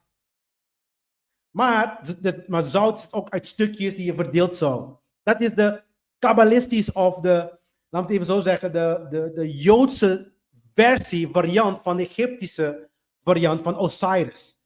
Die dan zeg maar uit de leden zijn uit elkaar gehakt en verstrooid in de Nijl. Dat is het. En dan heb je natuurlijk, Johannes is de stem natuurlijk. Johannes, Jezus, etc. Dus ik hoop dat deze archetype nu duidelijk is. Ik heb heel veel gezegd hierover eigenlijk. Dan heb je natuurlijk over Herodes Antipas. Want in de evangelie, deze zijn de kernfiguren. Dus die heb ik dan gepakt. En ik heb ze dan zeg maar de esoterische kant ervan belicht. Je ziet hier, obviously, is de ego. Ja. Jezus zelf noemt Herodes divos. Zie je dat in Lucas 13:32? Divos. Ja. Want het is dan zeg maar de sluwe, destructieve beest in je. De vos in de Joodse cultuur betekent eigenlijk de lagere aspect van je lichaam. De manipulatieve natuur. Ja? Dat de waarheid probeert te onderdrukken. Je probeert jouw daden goed te praten. Ja? Dat is deze archetype. En dan Herodes, de vos, onthoofdt de stem van de waarheid. Johannes. Ja? En hij was gemanipuleerd. En dit is de sleutel. Gemanipuleerd door Salome via Herodias. Om de valse soevereiniteit te behouden. Herodes was een vasalkoning. Of een regent. Ja? Dus, een vassale, sorry. Ja? Dus, hij representeert de buitenheerschappij. De heerschappij van buitenaf. En die onthoofdt de innerlijke waarheid die continu fluistert in je. Het is tijd nu om moreel te worden.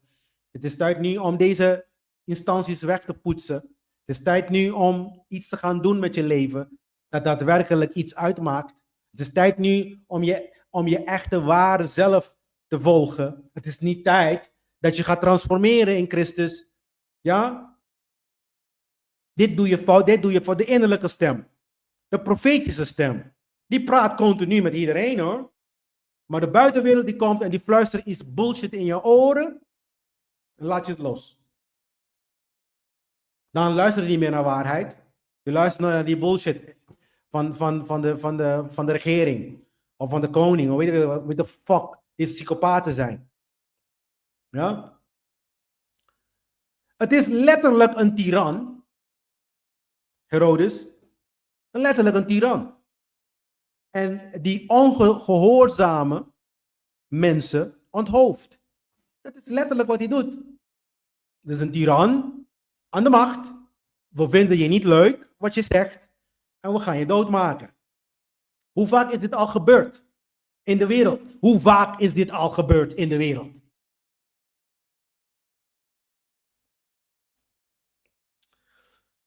Herodes had Johannes in een fort vastgehouden, gevangenen gehouden en uiteindelijk ook onthoofd, waar Flavius Josephus, hebben we vorige week over gehad, die identificeerde dat plek als Machaerus.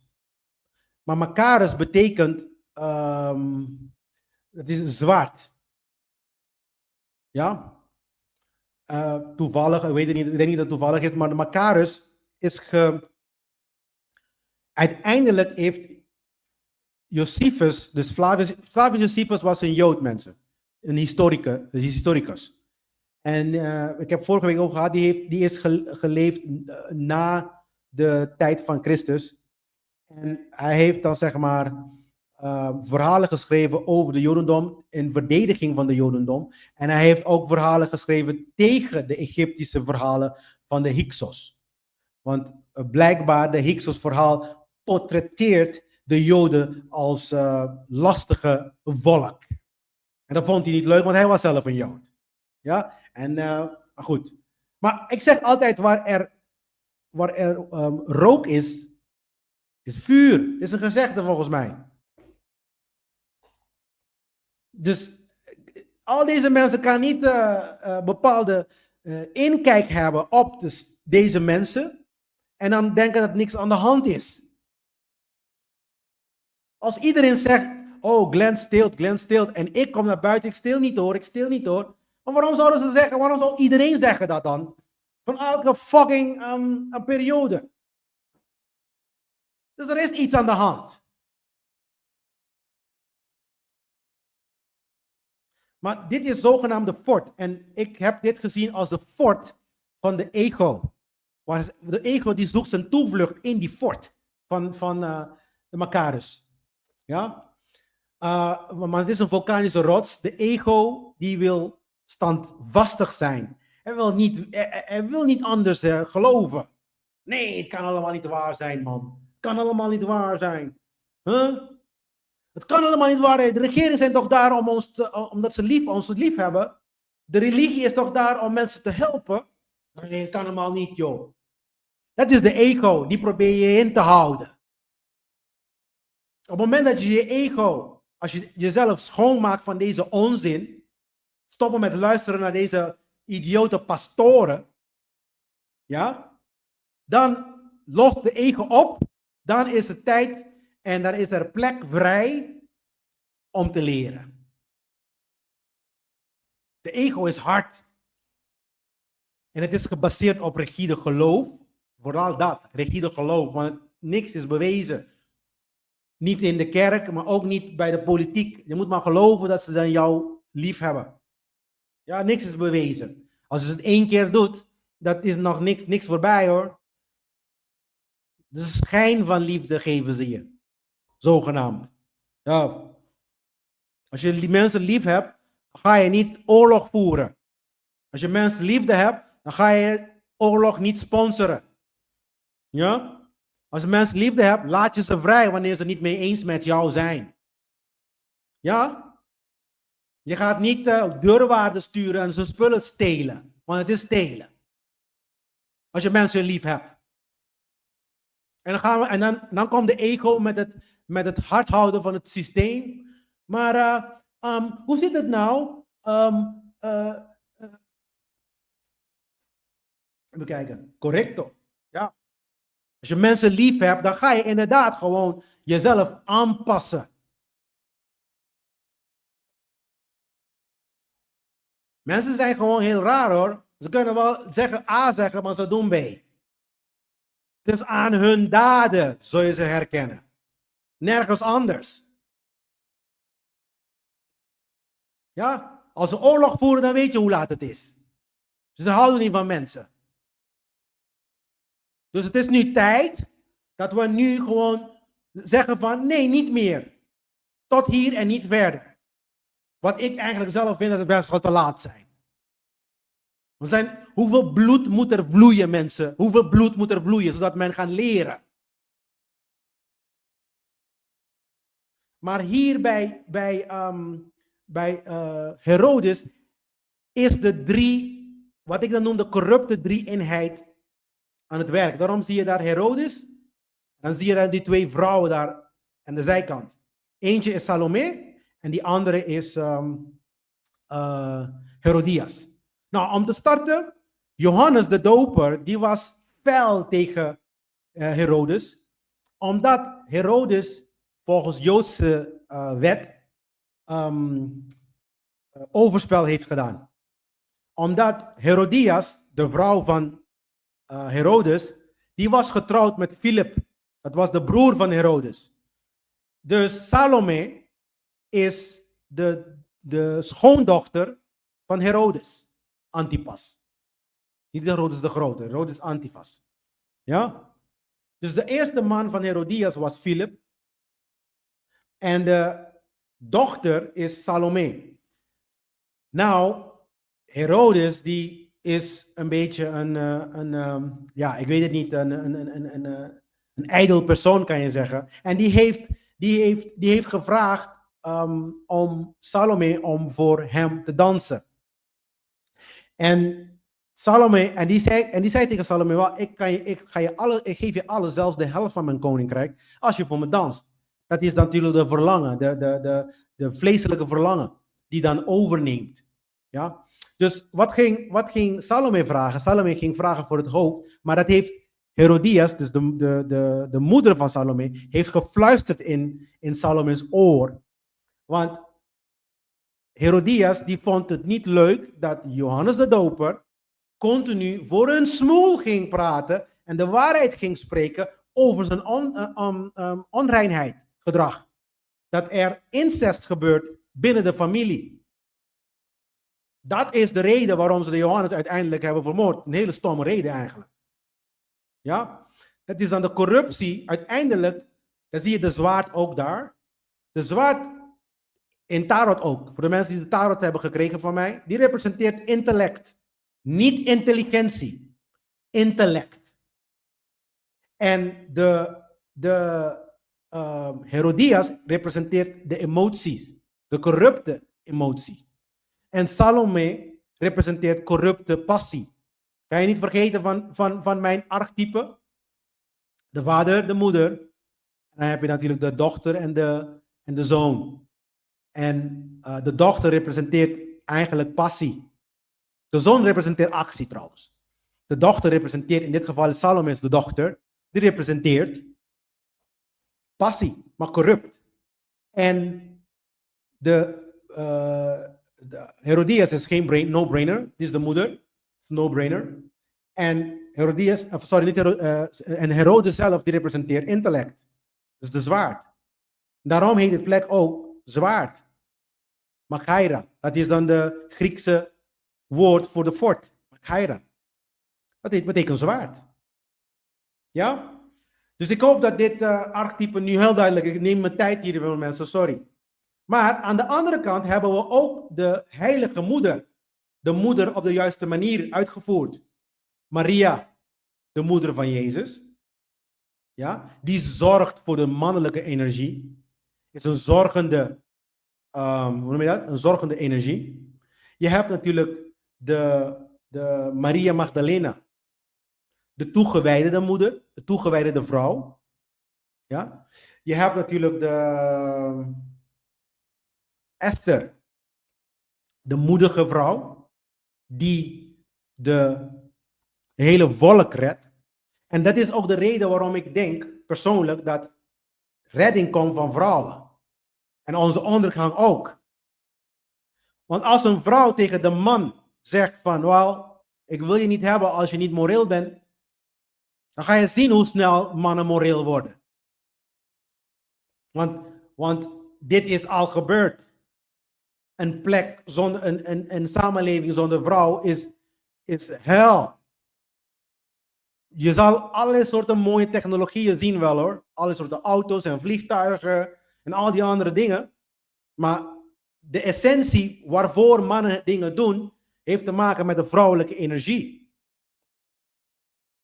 Dus maak de vrouwelijke energie dood, dan ben je de hele maatschappij gaat naar de malle moer eigenlijk. Dan praten we over het boek van Matthäus. Dit is dan zeg maar de leeuw van Juda. Hij vertegenwoordigt Jezus als koning, in dit geval wel van de Joden. Ja? Maar hij praat ook over de geboorte van het kind van het licht, het lichtkind. Dus dan zie je ook daar de zon achter hem en de leeuw achter deze Jezus die ik heb gezet. Ja? Maar die representeert de zonnevlechtchakra, dat is Tiferet in de Kabbalah. Het is waar de zon komt. Want waar alle chakras, dat zijn chakras, wat alles Tefiret, of wat alle sfirot samenkomt tot één. Op de boom des leven. Komen ze allemaal tot één. Ja? Dan praat over de mooie zon van God. Of de zoon van God. En in het Engels is de sun, S-U-N, maar also de sun, S-O-N. Zie je hoe ze alchemisch spelen met het woord? De zoon, de zon, allemaal hetzelfde. Ze bedoelen jou. Jij bent de zon. Daarom wanneer wordt kerk gevierd, een kerk gedaan, of heilige mis of whatever, op zondag. Het concept.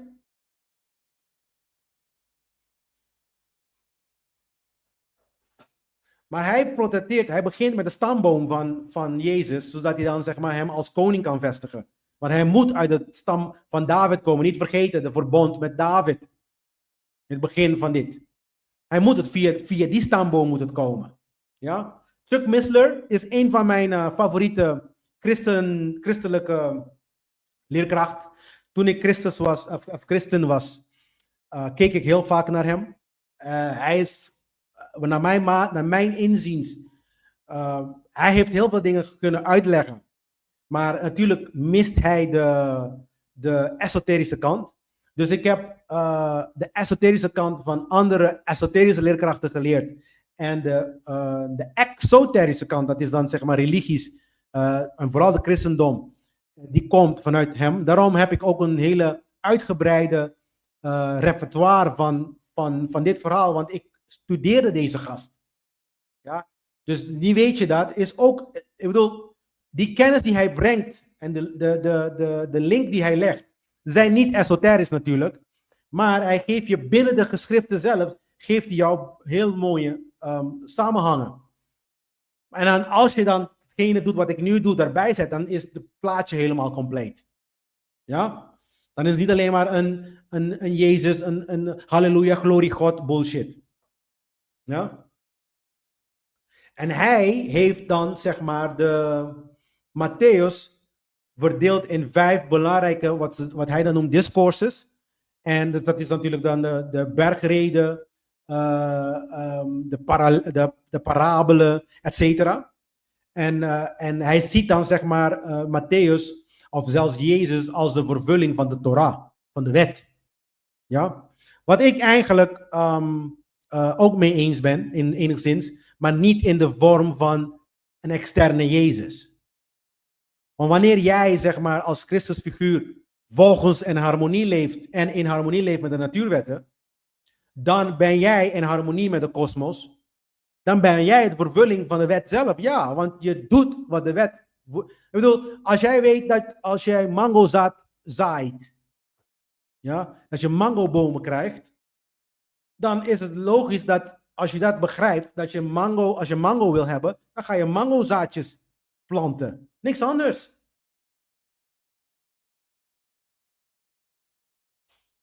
Dus het is niet de vervulling, Jezus is niet de vervulling van de Hebreeuwse wetten, de Torah.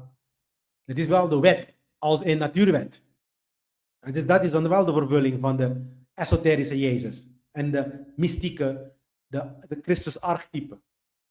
De kind-archetype is een bijzondere trouwens. De heilige kind. Ja? In het Spaans op Curaçao hoor ik altijd El Niño Jesús, El Niño Jesús. What the fuck is El Niño Jesús?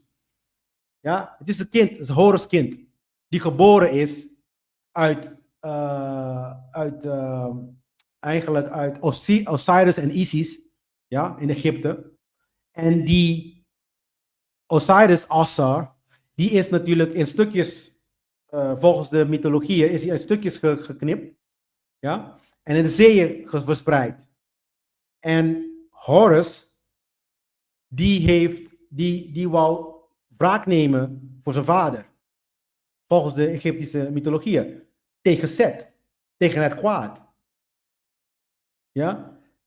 Horus is de Christus. Dus jij moet de vaders, ze hebben de wetten van de creator zelf, hebben ze aan de kant geschoven. Ze hebben er in stukjes gedeeld en verspreid. En wij zijn de kinderen van de Vader, die komen zal. En die moeder, want moeder, dat is dan zeg maar de intuïtie, dat is dan Isis en Maria. Dus dat is dan Isis, in de tarotkaart is dat de hoge priesteres. Ja? Dat is je intuïtie. Dat is, je kan zelf zeggen, dat is Johannes de Doper. Johannes de Doper is de stem van de waarheid in je, die je roept, is de profeet. Ja? Die roep je. Moeder is jou continu aan het vertellen dat je moet veranderen.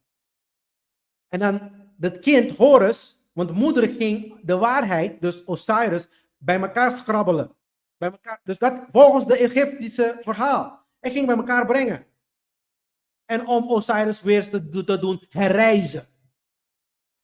En het kindje Horus, zeg maar, die gaat wraak nemen voor zijn vader. Die komt op aarde om wraak te nemen voor zijn vader, omdat ze Osiris, zijn vader, hebben vermoord. De mensheid op dit moment, die hebben Osiris, die hebben goddelijkheid vermoord. En het heeft hem, en de enige wat er nodig is de zoon. De zoon van God kan het weer herrijzen. En het vraagt moed. Daarom is hij de leeuw van Judas. Van Juda, sorry. Niet Judas. Maar het kindje, Jezus, die vlucht naar Egypte. En hij vlucht naar Egypte. Waarvoor? Daar is de kennis. Daar in Egypte is het land van het oude kennis. Dus hij ging daar om geleerd te worden, om voorbereid te worden, om terug te komen waar? In Rome, waar het allemaal plaatsvindt. Waar we nu nog steeds in leven. Waar heb ik mijn kennis gehaald? Uit Egypte. Daarom weet ik al deze dingen ook. Dus hij vertelt het verhaal van de Christusfiguur. Maar als je de natuurwetten begrijpt, dan zijn deze dingen geen verrassing voor je.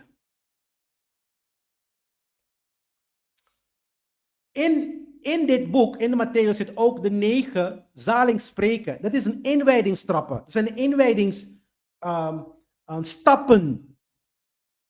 Ja, die je moet doen. Een ingewijde is iemand die zichzelf voorbereidt om te transformeren. De mens moet getransformeerd worden. In het hart. In de gedachten. In het hart. En in hun handelen. Moreel worden is dat. Veranderen van gedachten, het hart en het handelen.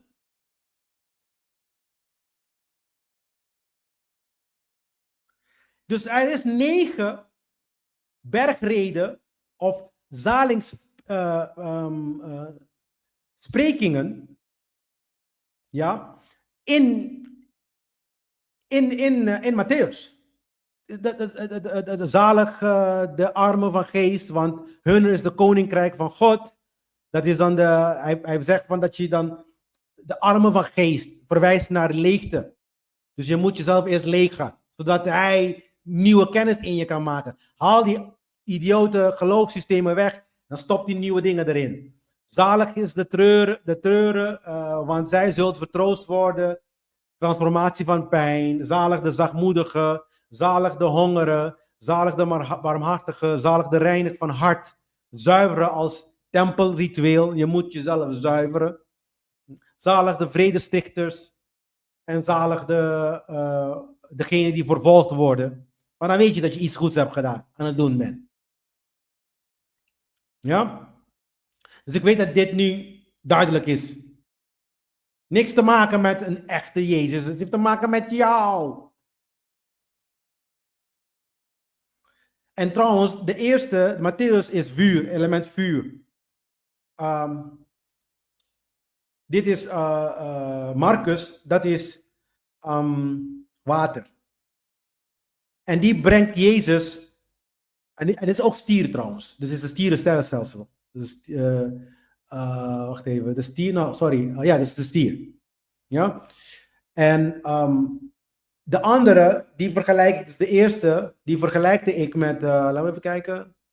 Het was met Genesis, ja natuurlijk, want het vuur is het begin. En aan deze is water. En het is Exodus. Ja?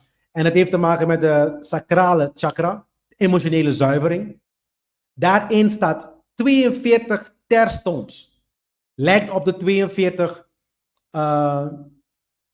wat ze noemen dan de, wat is het ook alweer, de 42, nee, de negatieve uitingen van Ma'at. Ik heb niet gestolen. Ik heb, wanneer je dood bent, volgens de Egyptische leringen, dan moet je deze 42 versjes zeggen. Ik heb niet gestolen. Ik heb niet gedood en al die dingen. Dus het zijn 42. Ja? En het is te vinden in de boek van dood. Eigenlijk is het niet eens de boek, dus ze hebben verkeerd vertaald. Het is de boek van het komen van het licht. Dus letterlijk omgekeerd vertaald, maar goed. Maar vroeger was Marcus ook als een leeuw geportretteerd. Een leeuw met de vleugels. Ja? Want de leeuw vertegenwoordigt vuur en de vleugels lucht. Dus eigenlijk het is het balans tussen die twee is water. Ja? Vuur met water is lucht. Ja? Dus Rudolf Steiner, die ziet eigenlijk Marcus als de heerschappij over de elementen. Want in Marcus heeft Jezus bijvoorbeeld de stormen en demonen allemaal gedomineerd en gecontroleerd. Ja? De demonen die zijn jouw trauma's. Jouw trauma's zijn jouw demonen. Er zijn niet poppetjes die daar buiten vliegen. Zo. Ja, het zijn gewoon jouw trauma's. Dat zijn de echte demonen. Ja? En de storm is je emotie. Water is altijd te vergelijken met emotie. Ook in tarot. De water dek, ja, water, dat is dan zeg maar, dat verwijst naar emoties. Ja? Dus uiteindelijk heeft het te maken met het overwinnen van deze chaos, de emotionele chaos. Dus de uittocht, dienstbaarheid, zuivering, dat is dan de pad van Marcus. Maar dit verwijst ook eigenlijk, dit boek Marcus verwijst ook eigenlijk met dit is de pad van de dienaar-krijger, de initiant, de weg van Inpu, de Enupu. De Enupu is Anubis. Anubis is een mythologische god die in de onderwereld was, een Duat. Want, maar goed, ik ga het niet helemaal uitleggen, maar Duat is de onderwereld en Nut is de bovenwereld. Voor de Egyptenaren was er geen 4 jaargetijden, er was 2 jaargetijden. Het was 2 tijdsperioden. Ja? Je had de lichtperiode en de donkerperiode, that's it. Ja? En dan wat er in de lichtperiode gebeurt ook in de donkerperiode. Dus eigenlijk is het een weerspiegeling van elkaar. Volg je dat? Dus in de Duat krijg je, als je doodgaat, ja, krijg je dan Anubis, de Inupu. En die is eigenlijk een soort van gids. Dus en Marcus portretteert Jezus ook als een gids in de donker. Als de gids van een innerlijke donker ook. Ja? Dus de 42 is ook heel belangrijk, want de 42 heeft te maken ook met de Hekka. Magische, wanneer je Hekka is magie. Ja?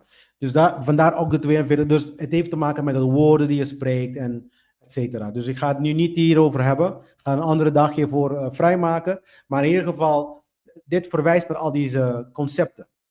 Dus in Exodus praten ze over de uittocht van Egypte. En in Marcus praat je over de doop in Jordaan. Beide heeft te maken met de bevrijding van de ego. In Exodus 40 jaar in de woestijn. In Marcus 40 dagen verzoeking. Testen van je hart.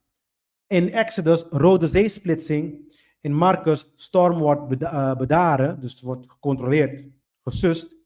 emotionele meesterschap. Dus die twee die worden met elkaar door mij in ieder geval gelinkt. Ja? Oké, laten we even verder gaan.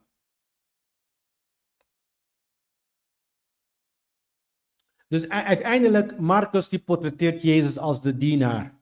Jezus als dienaar. En er is ook geen geboorteverhaal. Er is ook geen stamverhaal. En de reden waarom is er geen stam is omdat een dienaar, we zijn niet geïnteresseerd in de stamboom van een dienaar. Dat is dan de reden, want tot de dag van vandaag, de slaven, die weten niet hun stamboom.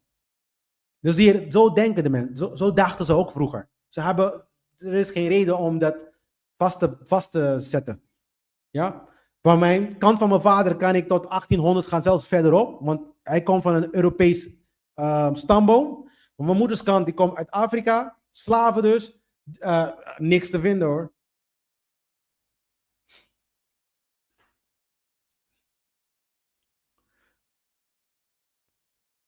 Ik ben gewoon een personificatie van beide werelden zelfs.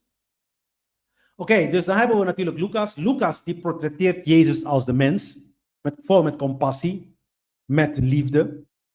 Ja, dus het is hier geen koning of dienaar, het is gewoon een mens, een universele mens.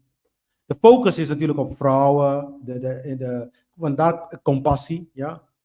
De armen, de mensen die minder hebben, of degenen die uitgestoten worden uit de maatschappij. Daar hebben ze het vooral over de goede Samaritaan, komt uit Lucas vandaan. Ja?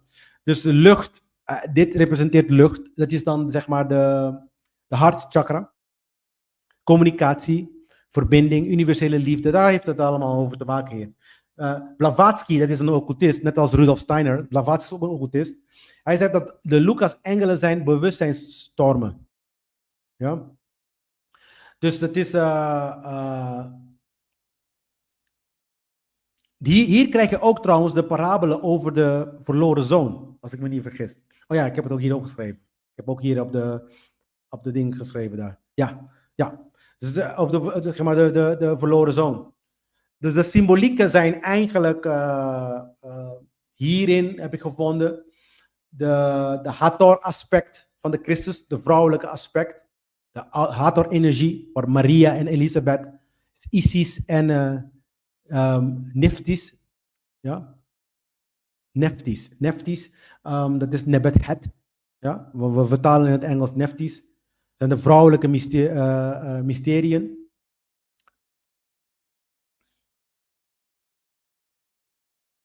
Wat nog meer hebben we hier? Ja, moeder, ja. De verloren zoon is afdalen van de ziel in de wereld van dualiteit en haar terugkeer naar de Vader, grote ene. Ja. Oké, dus dan hebben we dan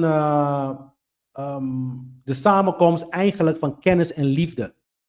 Dat vertegenwoordigt Lucas. De samenkomst van kennis en liefde.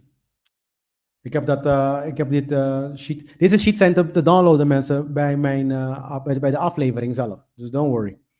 Oké, dus de gelijkenissen van de orakelwoorden, zoals Tehudi, die spraak in raadselachtige taal tot de ingewijdenen.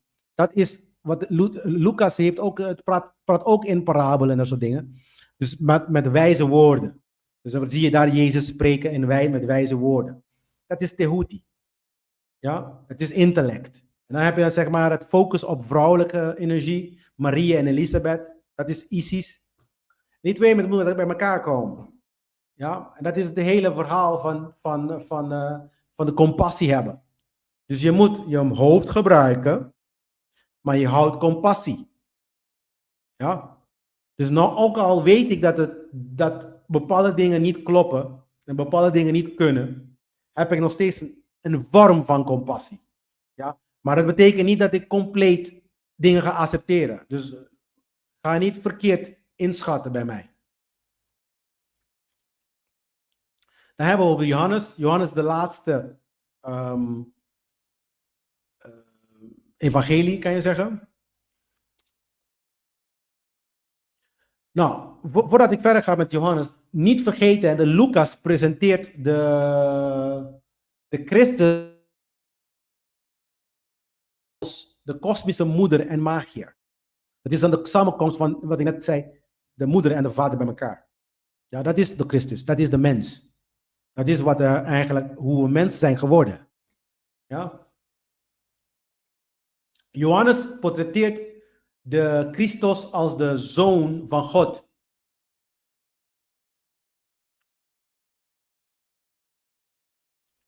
En op de tarotkaart is dat een engel. De engel die komt van boven. Dus dat is dan van goddelijke. Ja. En dat is de wortelchakra. Het is gerepresenteerd met aarde. Het is een kosmische prolog eigenlijk. Want, sorry.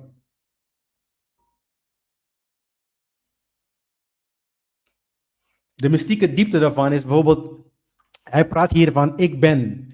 Al die ik bens die komen eigenlijk meer of meer van Jezus dan in ieder geval, van Johannes vandaan. En dan, en hij, enigszins heeft hij zichzelf aan God vergeleken. Ja? Hij begreep, de Christusfiguur begrijpt de goddelijkheid van ons allemaal. Dus dat jij ook goddelijk bent. Omdat jij een stukje van God, de vonk bent. Je bent zelf God. Ja? Maar in vlees. Aan het slapen. En dan zelfs Manly P. Hall, een van mijn leerkrachten, vind ik echt een hartstikke leuke man zelfs, in terminologieën van zijn lessen. Die heeft gezegd dat Johannes, de evangelie is Johannes evangelie is een alchemisch manuscript. Hoe je dan kan transformeren. Ja, dus uiteindelijk zie je hier de symboliek van kosmisch bewustzijn. De parallellen van Numeri, want ik heb het gekoppeld met Numeri, is de woestijnenreis. Dus in Numeri praten ze natuurlijk over het tellen van de Israëlieten. De telling, dus de volkstelling.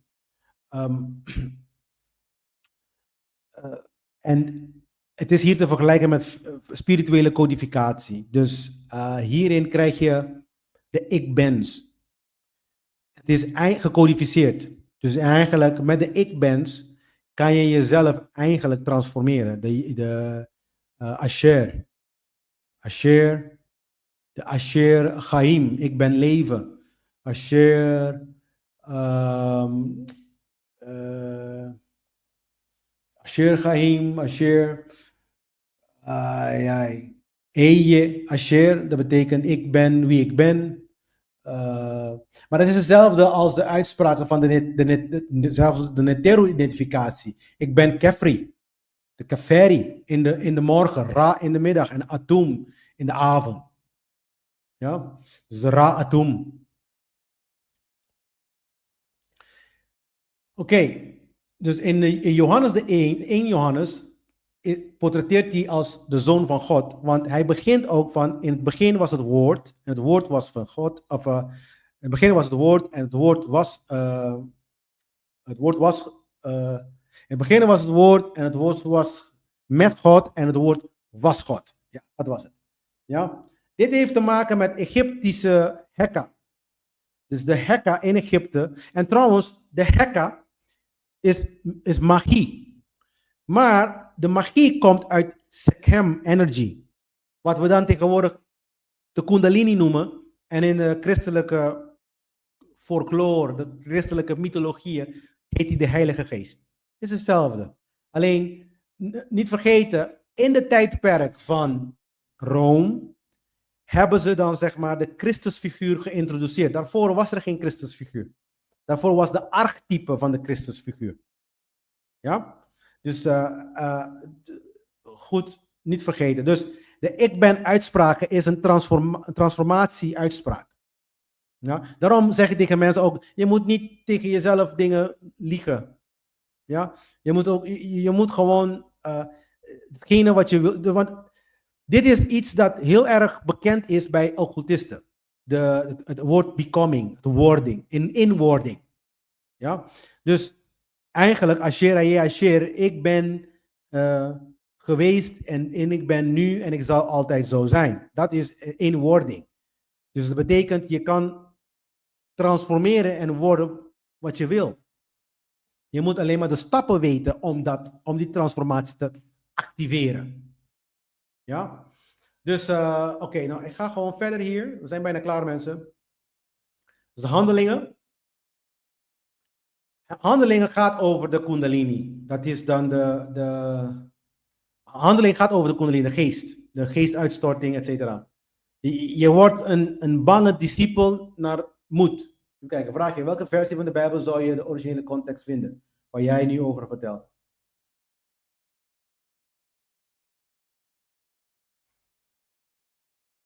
Welke versie van de Bijbel zou je de originele context vinden? Waar jij nu over... Ja, het is in Johannes. In Johannes moet je dan, daar praat Jezus over ik ben. Dat bedoel ik. De ik ben de... wacht even, ik ben vergeten. Ik ben vergeten. Even kijken. Ik ben het licht, zegt hij. Ik ben de wijngaard. Ik ben al die ik-bens komen daar in Johannes, hier. En het zou in principe in alle, zelfs de corrupte Bijbelversies, zou die dan in principe moeten naar voren komen. Want de ik-ben hebben ze niet weggehaald. Ze halen dingen weg. Meestal, als je dan, wat ik dan noem een corrupte Bijbel vindt, dan halen ze de dingen van politiek weg. Want ze willen politiek en de Bijbel niet met elkaar mengen. Want ze willen laten blijken dat die twee uit elkaar zijn om te starten. En ze willen laten blijken dat de politiek niks te maken heeft met religie. Terwijl ze hand in hand vrienden zijn. Soms denk ik ook zelf. Ik bedoel, ik heb nog niks gehoord. Ik heb nog niet met andere occultisten gesproken hierover. Dus het is gewoon mijn eigen gedachtegang. Het was gisteravond of zo. Volgens mij de nieuwe paus is, want ik heb die idee niet goed gevolgd ook. Maar volgens mij is hij Amerikaan. En dan heb je nu Trump aan de macht. Dus een knallende, zeg maar, combi zou ik zeggen. Oh mijn god. Ik hou mijn hart vast. Dus, oké, dit is de kundalini gewoon. En het is dan, zeg maar, het verhaal van het beheersen, want dit is de laatste element, de geest. En die beheerst de andere elementen. Dus, dus de andere boeken. Dus de vuur van Matthäus, de water van Marcus.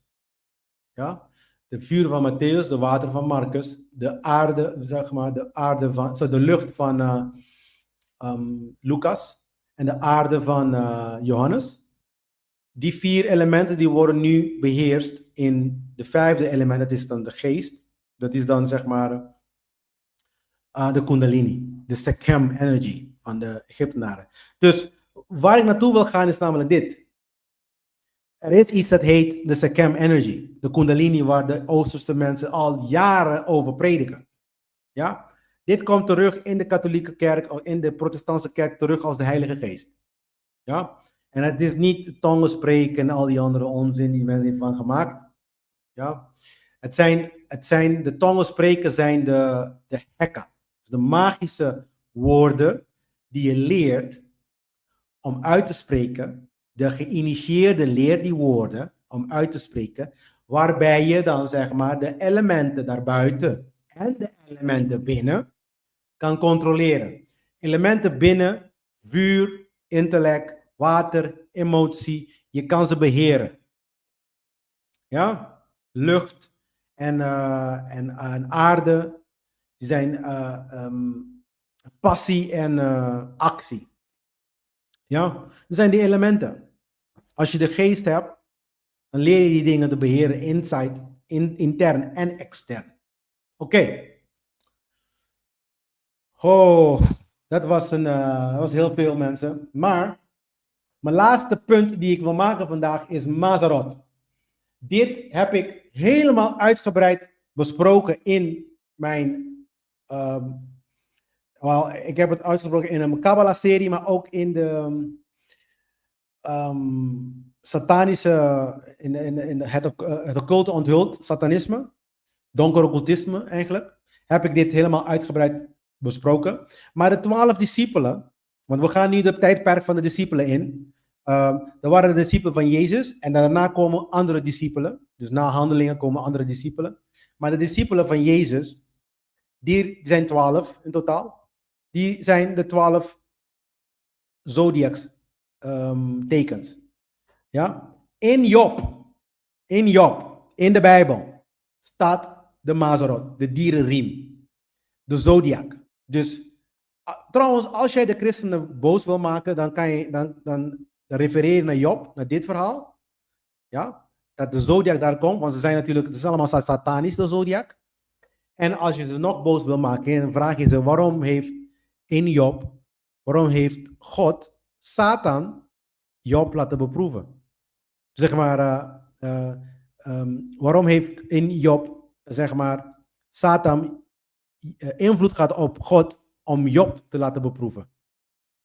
Maar dat gebeurde in Job. Dus als God is, dan waarom heeft hij zich laten beïnvloeden? En heel veel mensen begrijpen dit verhaal wat ik nu zeg niet. Maar wat jij moet voorstellen is dat als ik een immoreel persoon ben en ik ga en ik steel en ik doe immorele dingen en ik maak mensen dood en ik doe al deze dingen. Ja? En dan vragen ze mij, waarom heb je dat gedaan? Dan zeg ik, de duivel heeft me dat laten doen. Bij mij zou je dat niet accepteren. Maar wanneer God het zegt, accepteren mensen het wel. Omdat het God is. Ja, waarom heb je Job laten lijden en alles van hem laten weghalen en alles wat immoreel, wat je kan maar bedenken, dat heel vreselijk is voor die kerel. Waarom heb je dat gedaan? Satan heeft me gevraagd om het te doen. Dan worden ze hartstikke boos op je. Dus ga maar lezen. Dus waarom heb ik Mazarot hier gezet? Want het gaat over de zon. De archetype die is geportretteerd naar de hemelen. Ja? Wanneer ze zeggen, je moet de pad van de zon volgen. Eigenlijk de zon, de 12 discipelen representeren de psyche van de mens. En de psyche van de mens moet altijd belicht worden met de zon. Met de waarheid. Dat jij zelf representeert. Uiteindelijk moet jij zelf de zon zijn. En de zonen zijn. En voor de vrouwen de dochters natuurlijk. Ja? Dus het licht van het woord, het licht van wijsheid, het licht van de waarheid, niet van de religie bullshit, niet van het woord dat allemaal elementen in de Bijbel zit en zo, maar van het echte natuurwet. Ja? De begrippen, de manieren waarop je dingen bekijkt, moet altijd belicht worden met de zon. Daarom de zon, die gaat langs deze 12 psychische aspecten van de mens. Want die moeten allemaal belicht worden met de zon. Ja, daar heeft het mee te maken, dit zodiac. En de Egyptenaren hadden 2 perioden. Je kan zeggen de zomerperiode en de winterperiode. De zomerperiode start bij de lente-equinox, daar bij Aries, aan de linkerkant daar. Dat is dan wat wij dan lente noemen. En dan eindigt die in herfst-equinox. Ja? Dat is dan zeg maar wanneer de zon doodgaat. Daar komt het verhaal van de opstaan en doodgaan van de zon. Want de zon, vanuit onze optiek, 's avonds is die dood. Vanuit onze optiek in de ochtend is die wil herrezen. Vanuit Horus, horizon. Dat is dan de Horus. Daar komt het woord uur vandaan. Hour. Van Horus. Ja? Begrijpen jullie dit? Ik hoop dat ik duidelijk ben. Ik ben heel rustig vandaag. Want ik wil dat jullie me goed begrijpen. Want ik wil en dat jullie dit ook kunnen uitleggen aan andere mensen. Want ik wil dit onzin van de christelijke mensen niet meer horen eigenlijk. Want ze zijn eigenlijk parasieten. En het is een gevaar voor een vrije samenleving. Het is echt een gevaar voor een vrije samenleving. Ja? Er zijn 2 dingen die een gevaar vormen voor een vrije samenleving. Mensen die in politiek geloven en denken dat dat de oplossing is. En religieuze mensen die denken dat God de oplossing is. Dat God komen zal hier op aarde, fysiek, om onze troep op te lossen. Nee, hoe God het oplost is door jouw transformatie. Zo lost hij hem op. Hij lost het niet, hij komt niet echt naar beneden toe om maar te doen. Hij is overal. Als hij omnipresent is, dan betekent hij overal. Zo, what the fuck moet hij daar vandaan komen dan? Ja? En als mensen naar beneden komen, voilà, wij zijn het. Is al gebeurd. Nu is het tijd om te transformeren. En dan vervolgens die troep weghalen. En niet meer deze mensen kiezen en dat soort dingen.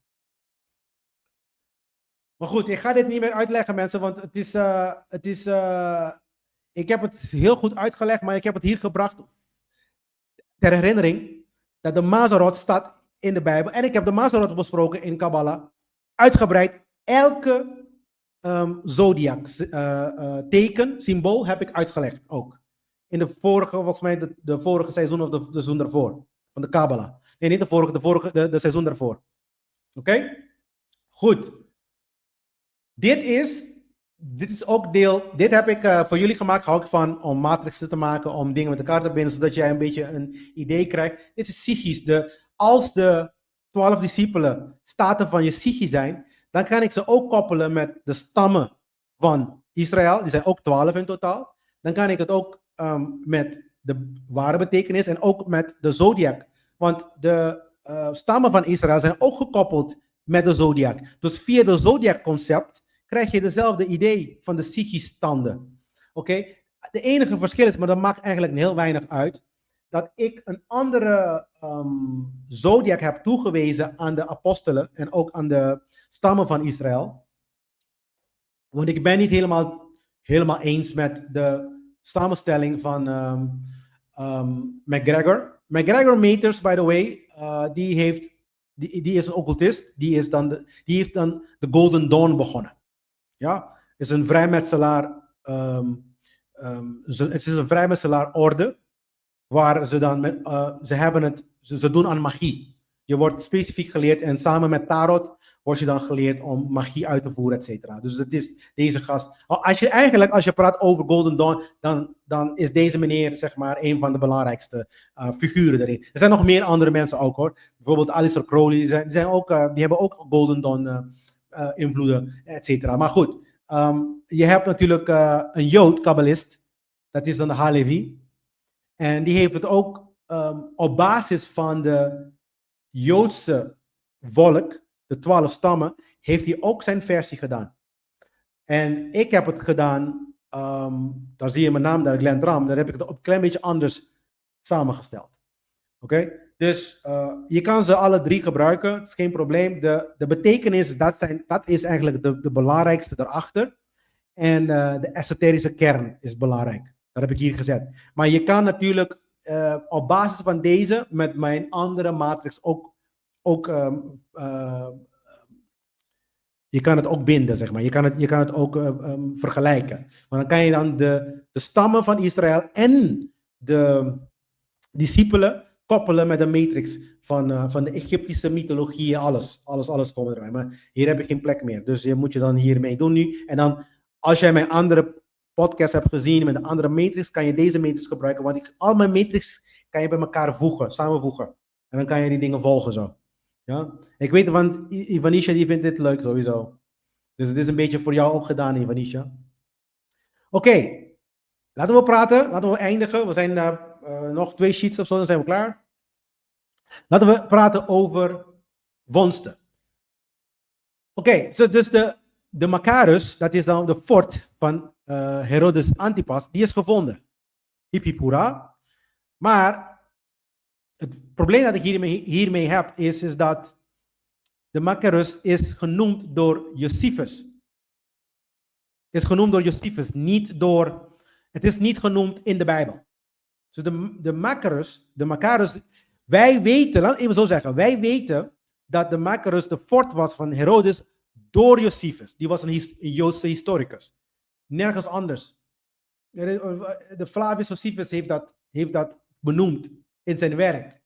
Ja? En daarom weten we dat.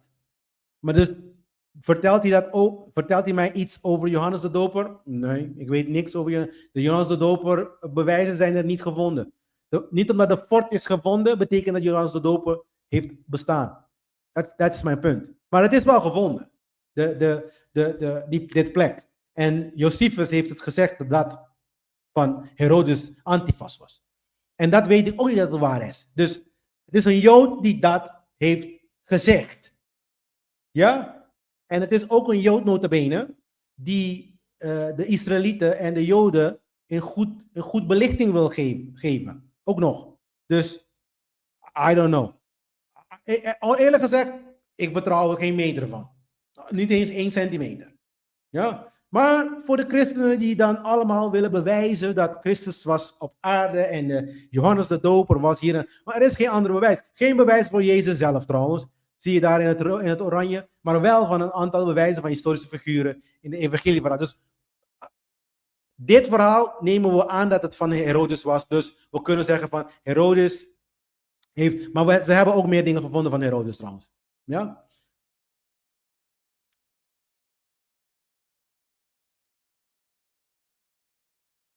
Ze hebben dan zeg maar de Herodion gevonden, dus een kunstmatige heuvel, en de mausoleum van Herodes de Grote hebben ze gevonden. En ze hebben ook iets dat heet de Nazareth-inscriptie gevonden. Het is een Romeinse, eigenlijk is het een Romeinse edict, een Romeinse regel, dat men heeft gekondigd dat er mensen lichamen niet uit begrafplekken mogen weghalen. En dan gaan de christenen helemaal gek. Kijk, bewijs dat Jezus bestond. Nee, het was gewoon een regel die ze in Rome hebben ingevoerd. Blijkbaar waren ze mensen uit graven aan het weghalen, zonder hun toestemming.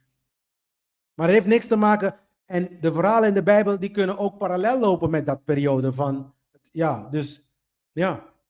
Het wordt soms gezien als een reactie op de opstanding van de christelijke Jezus natuurlijk. Ja, want Jezus die verliet zijn graf leeg. Maar het geeft mij nog geen bewijs, eerlijk gezegd, dat Jezus bestond hoor. Oké, de schrijver van de evangelie, de Marcus. Blijkbaar heeft Marcus het geschreven. Datering is 70 jaar na Christus. Het zegt al 70 jaar na Christus. Bijna een eeuw. Ooggetuigen, niet direct dus. Matthäus, de apostel Matthäus, vraagteken, weet ik niet, niemand weet het. 90 jaar na Christus ongeveer. Ooggetuigen, denk ik niet, onwaarschijnlijk. Lucas heeft het zogenaamd geschreven. Ja. Het is een metgezel, het is een arts-metgezel van Paulus. Ook richting de 100 jaar na Christus. Ooggetuigen, helemaal niet. Johannes, misschien door apostel John, dus Johannes van de Openbaring ook. Weten we niet. Ja. Dit gaat helemaal naar 110 jaar na Christus. Ooggetuigen, onwaarschijnlijk. Ja. Conclusie, de evangelische schrijvers leefden decennia's na Jezus. Ja. Veronderstelde, na Jezus veronderstelde dood. Rond 30 jaar na Christus. Ja. En alles is gebaseerd vermoedelijk op orale tradities. Dus ze hebben van horen zeggen. Ja? Maar wat hebben we wel? Wat hebben we wel van die periode? Van die periode dat Jezus heeft rondgelopen.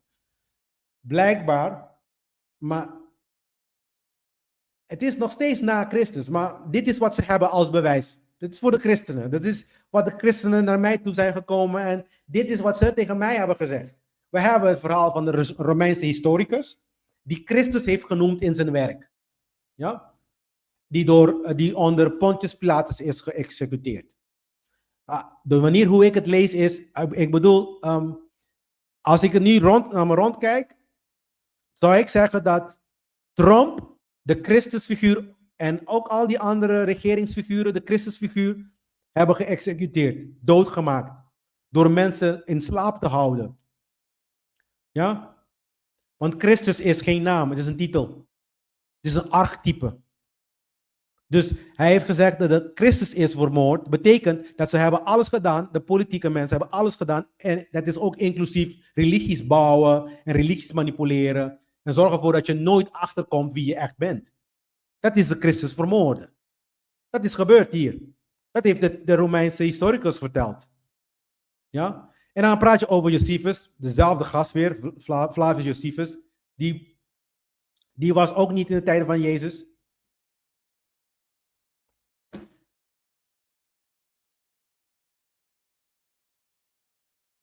En dan heb je natuurlijk de Plinius.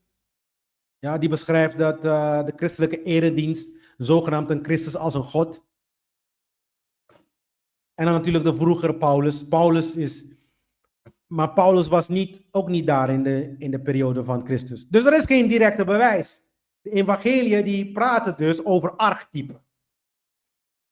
Ja, hoe je intern moet transformeren. En zolang er geen directe bewijs zijn en dat er archeologisch niets bewezen wordt, dan ben ik gedwongen om deze positie te behouden. Dat is nummer 1. En nummer 2, ik ben niet eens gedwongen om positie te behouden, want uit de tradities van occulte tradities worden we ook al verteld hoe het allemaal zit met deze dingen. Dus we weten waar die verhalen vandaan komen. Ja? We weten waar die geschriften vandaan komen. We weten waar al die dingen vandaan komen. Dus dat is allemaal... Mensen hebben anders van gemaakt. Oké, heel veel mensen... Dit is wat ik wil zeggen met dit verhaal. Heel veel mensen gaan naar Israël om de daadwerkelijke plek te bezoeken waar zogenaamd Jezus is langsgelopen, waar hij begraven is, waar hij huisje is, waar hij geleefd is, et cetera, et cetera.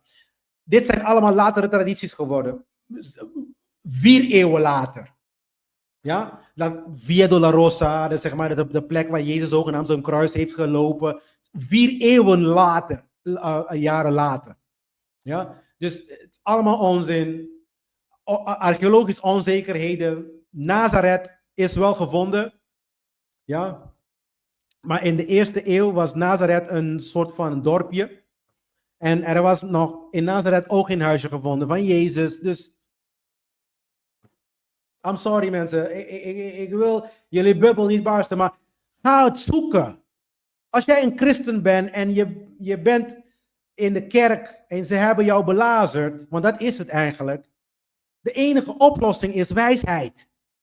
De enige oplossing is wijsheid. De enige wat je moet hebben is waarheid. Om je ego, die je zo hebt opgebouwd, want waarschijnlijk heb je in de kerk loren vertellen dat God je dit en dat heeft gezegd. Want ik heb ook tussen die mensen gelopen. Ik weet hoe ze denken en God heeft je dit verteld over je. Zeg maar, als God iets van mij wil zeggen, dan komt hij toch fucking mezelf vertellen. God heeft deze vrouw voor je en deze man voor je, allemaal onzin, man.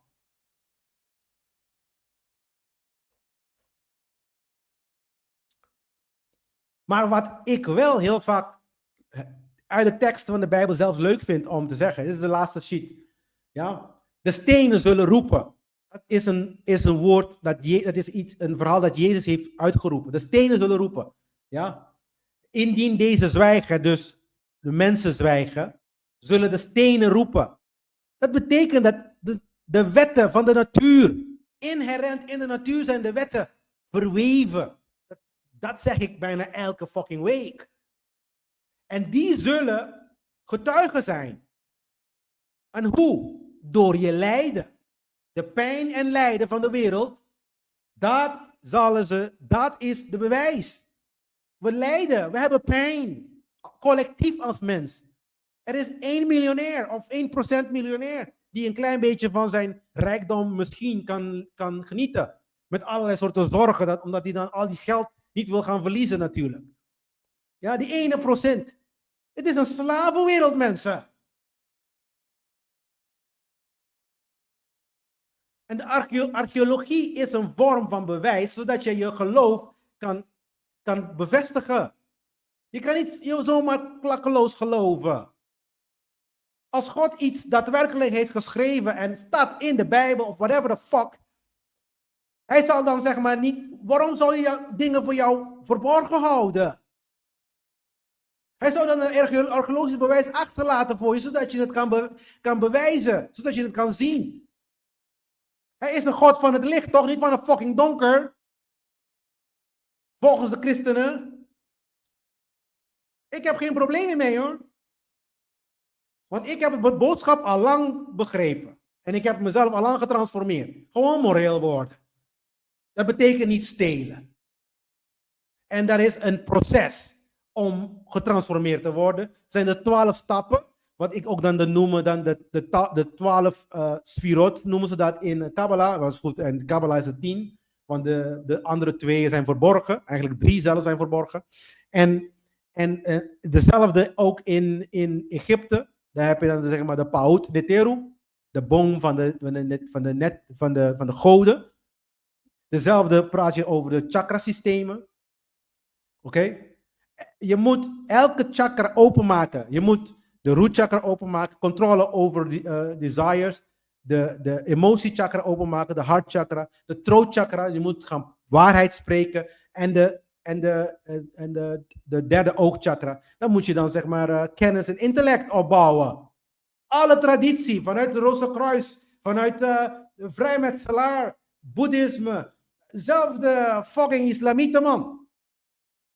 Als het praat over tradities, occulte tradities, zijn de religies alleen maar een voorkant, de voorfront, de voorkant van de echte traditie daarachter. Esoterische traditie daarachter. Ja? En als je dat kan bekijken, als je de Rozenkruis kruis ziet, dan weet je al hoe laat het is. De voorfront is dit verhaal. Dit is het verhaal. Christendom. Ja? En dan in de Rozenkruis heb je dan natuurlijk de roos in het midden. Dat is liefde. Dat representeert liefde. En de kruis representeert de juk, de samenkomst in liefde op aarde. Dat is wanneer de Christus ontwaakt. De Christus moet ontwaken in ons. Wij moeten moreel worden.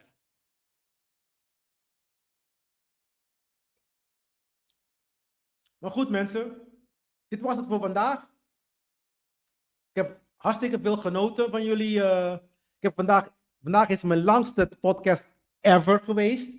En ik wil jullie allemaal bedanken dat jullie zo ver zijn gekomen met mij. Voor degenen die nog steeds er zijn natuurlijk. Ja, maar dit is het voor vandaag. Zoals ik altijd zeg, Anukam Netev, Sesh, Mwe Maat. Tot de volgende week mensen. Dankjewel voor je tijd.